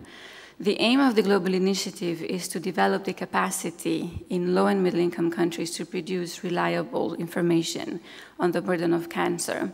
And as David was mentioning this morning, this is within the framework of the global movement to control non-communicable diseases that culminated in the political declaration last September. And this is important because it was a unanimous declaration, which means that all the states have signed this political declaration, and they have made a political commitment to control NCDs, and cancer is a part of NCDs. IARC convened a planning meeting of potentially interested parties last summer in Lyon.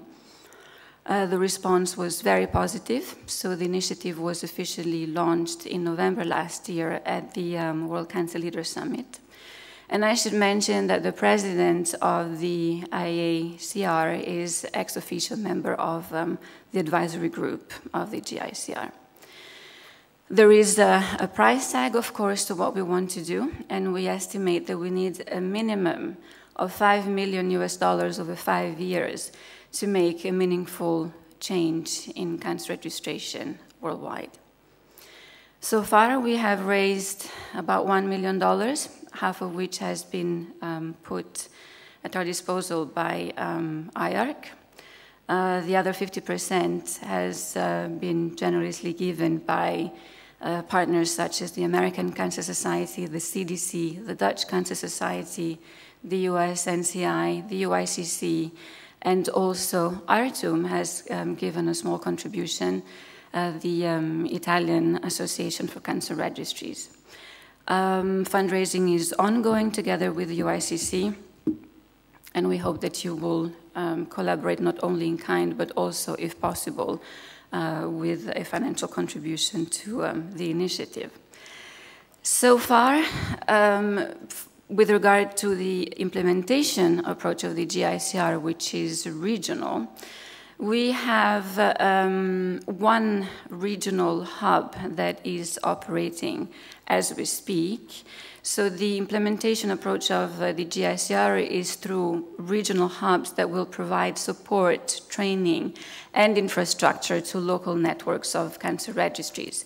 The area that is highlighted in blue is the area covered by the Mumbai regional hub, which is located at the Tata Memorial Center.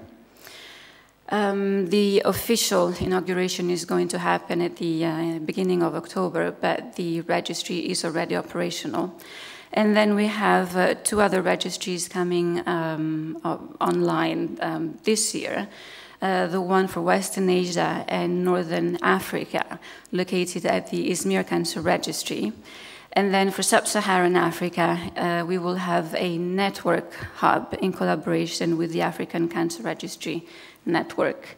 And I don't know why, Max, your name is down there. And I altered my slide yesterday, but still you're not appearing. But Max Parkin is the principal investigator for that hub. And you see also the names of Sultan Ezra for Izmir and Rajesh Dixit for Mumbai.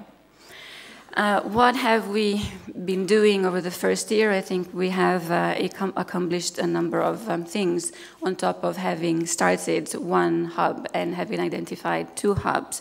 And maybe, sorry, I should say that the Latin American area is still in the black because negotiations are still ongoing as to the location of that hub, but that is foreseen to become operational next year.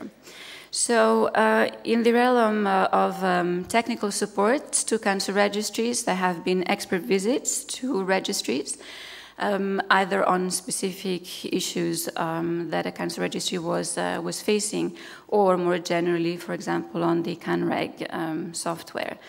We have been holding trainings, either regional trainings or ad hoc courses.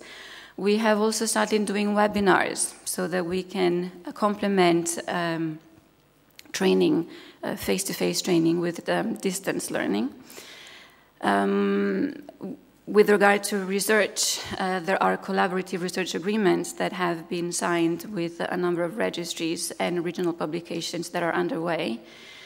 A lot of advocacy and networking efforts to explain the importance of cancer registries and the cost-effectiveness of this approach. There is a website which is in 3 languages where you can find a number of resources.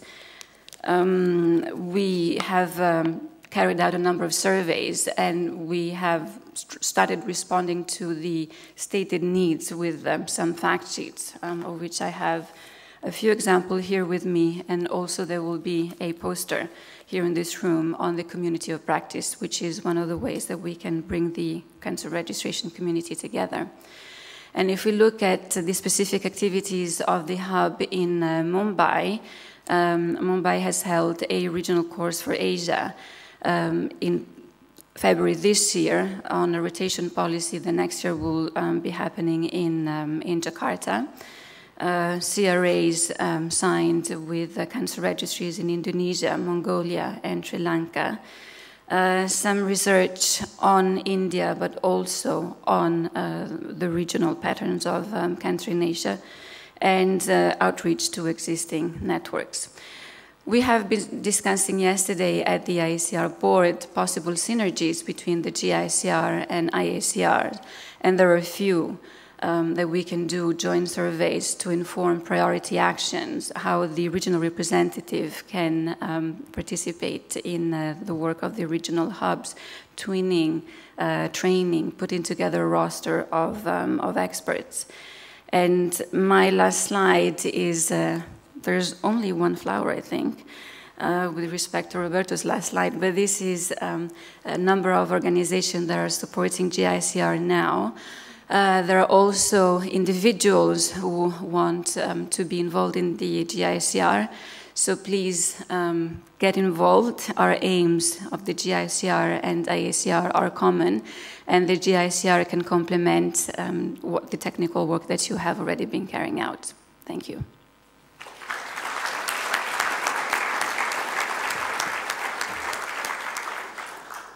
Stella, thank you very much. Are there any questions, comments?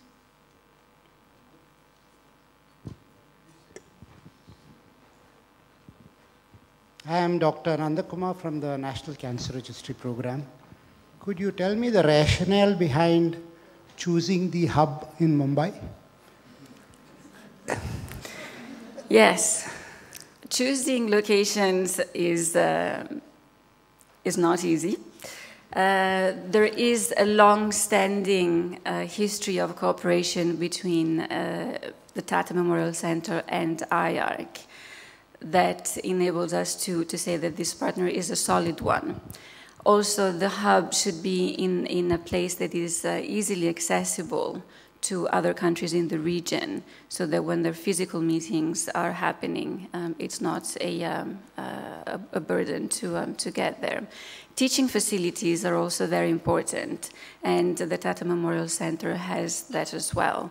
I haven't seen it myself yet, but I'm going there in October, and I'm told there is one whole floor that has been dedicated to the hub. And perhaps if Freddie would like to add something to the rationale, has been there many times. Well, I mean, I think Stella said some of the components in particular. I mean, as you're well aware, Dr. Nandakumar, I mean, the Tata Memorial has a long-standing history working in cancer registration. It has MOUs with a number of registries. So it has what we're really looking for is a combination of research and registry experience. And I think the Tata Memorial has that. It also is a place that's easy to get access to. It also has quite good facilities now. They've got they've developed on the 13th floor of the Tata Memorial Hospital a specific set of facilities that includes office space for 6 or 7 people to come and visit from registries within the region, and there's also a lecture room and practical facilities. So it's developing, and I think it's always difficult, as Stella said, to decide where to place these hubs. But I think it's a good location for the reasons of a historical and current expertise in registration, in research, in collaboration with the agency and the registries both in India and also throughout the I'm sorry, despite the lengthy explanation of both of you, I'm still not very convinced that the National Cancer Registry Program, which has 28 population-based cancer registries and 53 other centers, and the Tata Memorial has just one hospital registry, and that is part of the National Cancer Registry Program. And I'm sorry that you have bypassed the National Cancer Registry Program in creating this activity, and a parallel, sessions are going on cancer registry data of the Indian registries. It is not in the right spirit. I'm sorry I'm to start with a negative in this conference, but I would wish IARC would take NCRP into confidence in further expanding this work within the Indian subcontinent. What you do outside the Indian subcontinent is your will and pleasure. But I think this hub has to work in unison as far as Indian cancer registries goes. And I have my steering committee member and chairman who I'm sure would second this, and we would like to place this on record. Thank you very much. Okay, well, can I just get back to that? I mean, thank you for that. I mean, I think we'll obviously have discussions this week, and I think it's important. Could you continue this discussion? Yeah, we will. Outside this room, please. But I mean, Dr. Nandakumar is coming to the inauguration, and we have to discuss this in more detail. Thank you very much. Hans? Thank you, Maria, for this talk and the excellent idea that the IRC again is putting some focus on developing world and the cancer registries. It's a pleasure to see. I'm just wondering, since you are in an exercise of trying to raise funds to this, and we can see all the different funders here, I'm just wondering if you have a breakdown of your budget so we know what the money is going to be used for, because that might be helpful in assisting you raising money for this exercise.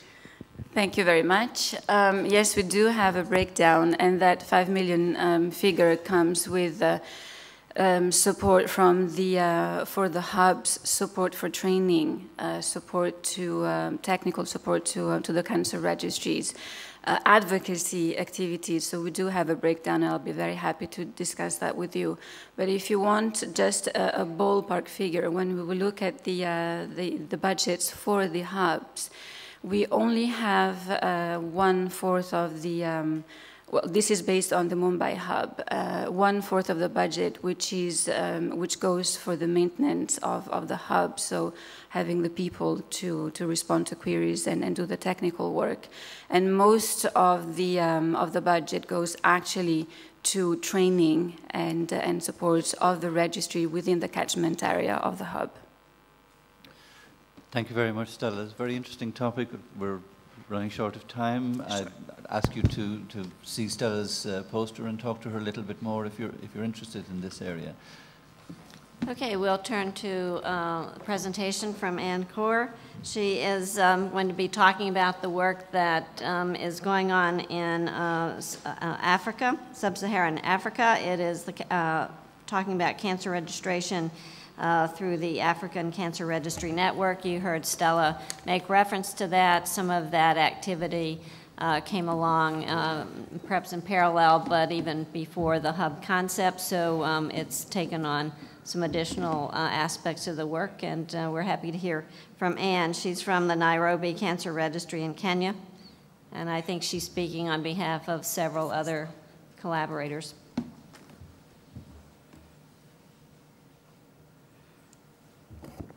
Good morning. My presentation is almost sort of a continuation of Stella's presentation, and I will be talking about enhancing cancer registration in sub-Saharan Africa, the Africa Cancer Registry Network, which is the hub that represents the Africa region.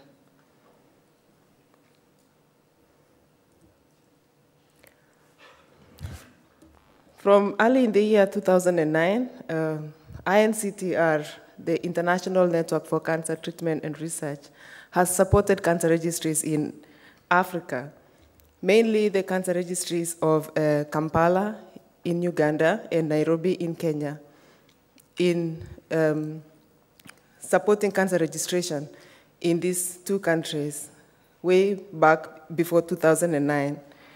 And in the year 2010, between 2010 and 2011, there were discussions of working together as a network in the Africa region. And the registries of Kampala, Nairobi, Blantyre in Malawi, and Zimbabwe, they came together and there were discussions of how we could work together so as to support the cancer registry work in the Africa region.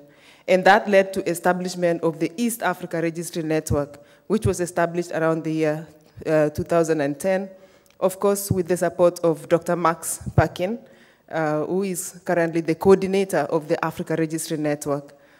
So this network, it enabled us also to pool resources so that we could do much more than just cancer registration. We could also do trainings of registrars. We could do research activities.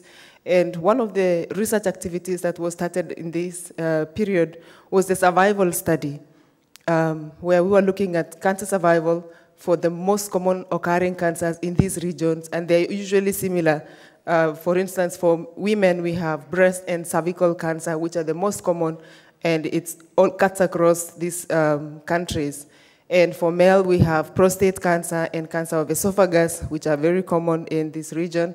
And so we were looking at the cancer survival for these cancers. We also started a staging study where we were looking at staging for breast and cervical cancer, again, in these areas of Uganda, Kenya, Malawi, Zimbabwe, Rwanda, and also Ethiopia. So this year, we further expanded this network and more registries came in. We now have more than 20 registries that have come in. There is a website that was developed to be able to know what is going on in these areas, in the various areas. And of course, our target is the Sub-Saharan Africa. We want to bring all the countries within Sub-Saharan Africa together. As we all know, we've never really had a network or an association of the Africa region. And so this network has brought many countries together, and we are able to communicate to improve cancer registration in terms of training. We, last year and this year, we've had trainings in a basic cancer registration course. We've had advanced course, which was done this year in Malawi, and also the CANREC software, where we are now trying to upgrade. For the registries who are using CANREC 4, they are now upgrading to CANREC 5. And a survey that was done by IAC recently, it showed that many countries actually in Africa, they are not using CANREC 4 or any software for their data management. You find they're using databases or spreadsheets. And so this hub actually is going to assist these registries to upgrade to CANREC 5. So these are the regions. As you can see, it started with the East Africa region, the registries in Kenya, Uganda, and Malawi, and Zimbabwe. And it has now expanded down to South Africa and also to the north, all the way to Nigeria, and Ghana, and the Senegal. So we have all these registries now that form part of the network, and we still have many more registries that have not joined, but they have a lot of interest. So what is the primary goal for this hub? Of course, mainly to deliver tailored training in cancer registration methods and use of data. I've talked about the trainings that we had. This was a 5-day training in Malawi in the month of July this year. We hope that the network is going to provide technical and scientific support to the existing and new cancer registries. And we also, in the hub, should also coordinate international research activities, projects, and also disseminate results. And we have seen many research coming in through the hub. We have the study on breast cancer that is just about to start. We have a study on economic assessment of the resources required to report high-quality cancer registry data in an African setting. And we are going to be doing this study in the registries of Nairobi and also Eldoret, in collaboration, of course, with CDC and our Ministry of Health. And through the hub, again, we hope to advocate for the cause of cancer registration and improve networking among cancer registries in Africa. The slide there was, the picture you see there was the heads of the registries that pioneered the establishment of this hub, and it was in Arusha, in Tanzania last year. And down there, I think this was a meeting in Kampala, an IACR meeting in Kampala in 2005. So the Africa Cancer Registry Network will enter into formal agreement with IAC. You've just heard about the presentation by Stella talking about the hub. And we hope that we are going to enter into an agreement with IAC to see how they are going to support this hub in Africa region. At the moment, the secretariat is based in Dr. Max Perkins' office in Oxford. So we've not had issues about the location at the moment, but we hope that we can maintain it through the secretariat there. So we hope to do a lot of collaborative studies through this, and we aim to collaborate in publication of cancer incidents. As you've just seen about the CI5 presentation, not so many registries in Africa are publishing in CI5, and we hope that through this hub, that is actually going to improve. Again, through the website, we are able to advertise or present some of the activities that are going on in the registry so that our members who are members of the network can be able to access information and to know what is going on. And we have a page for each of the registries detailing, how the registry is running, what is going on in the registry. For instance, this is a page of Nairobi Cancer Registry that just shows who we are, what we do, and some of the common cancers occurring in that population. Okay. So early results, like we see that this is a cumulative incidence for cancers occurring in some of the regions. And you can see for Kampala, we have there 13.7%, Harare 17%, Blantyre 11%, and Nairobi 13%, which is almost comparable to what we see in other registries in, like, for instance, in Sweden, we have there 15%, in Thames region 14.2%, and SIA, we see there it's about 16.8%. So we hope actually that this hub would produce quality data. Our aim is really quality, to be able to improve on the data that comes from registries in Africa so that they can be comparable with data from other regions in the world. And like I said again, the cancers occurring in these regions, they are almost similar. Like you can see, these are the most common occurring cancers. We see that Harare, their esophagus is high. We see prostate cancer, again, in Harare is very high. Similarly, Kampala, we have prostate cancer there being high, and Nairobi as well. And these are almost like the most common cancers occurring in these particular regions. As you can see, in Kaposi sarcoma there, Nairobi is very low. When we started the registry way back in 2000, Kaposi sarcoma used to be high, but now we see that it's it's a bit low.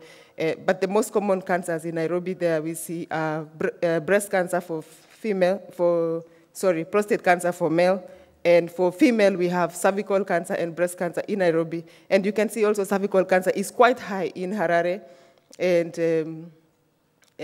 the registries of Kampala as well, and Blantyre in Malawi.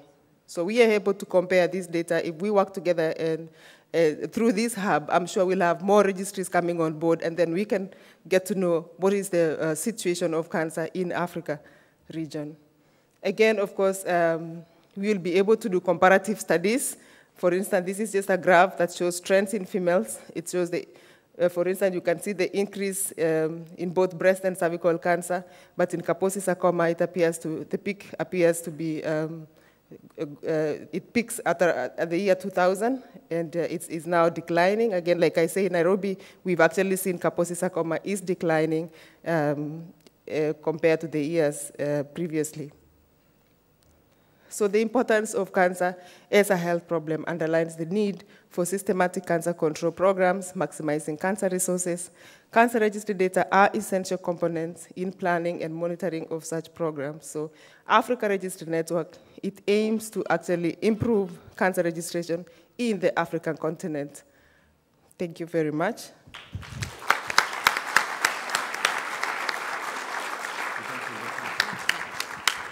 So it's perfect timing. We really are ready for the break and poster viewing. We can take one burning question if someone has it. Okay. If not, I'll remind you that in the next 30 minutes we have posters around this room, and you're going to...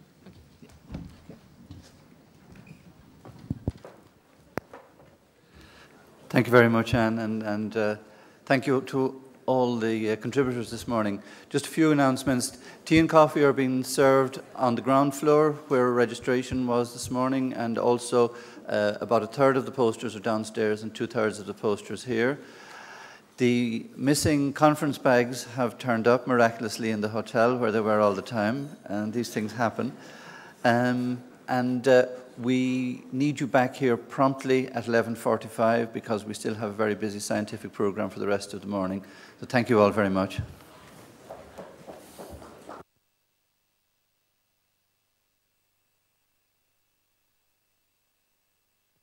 Could I have the poster judges up here, please?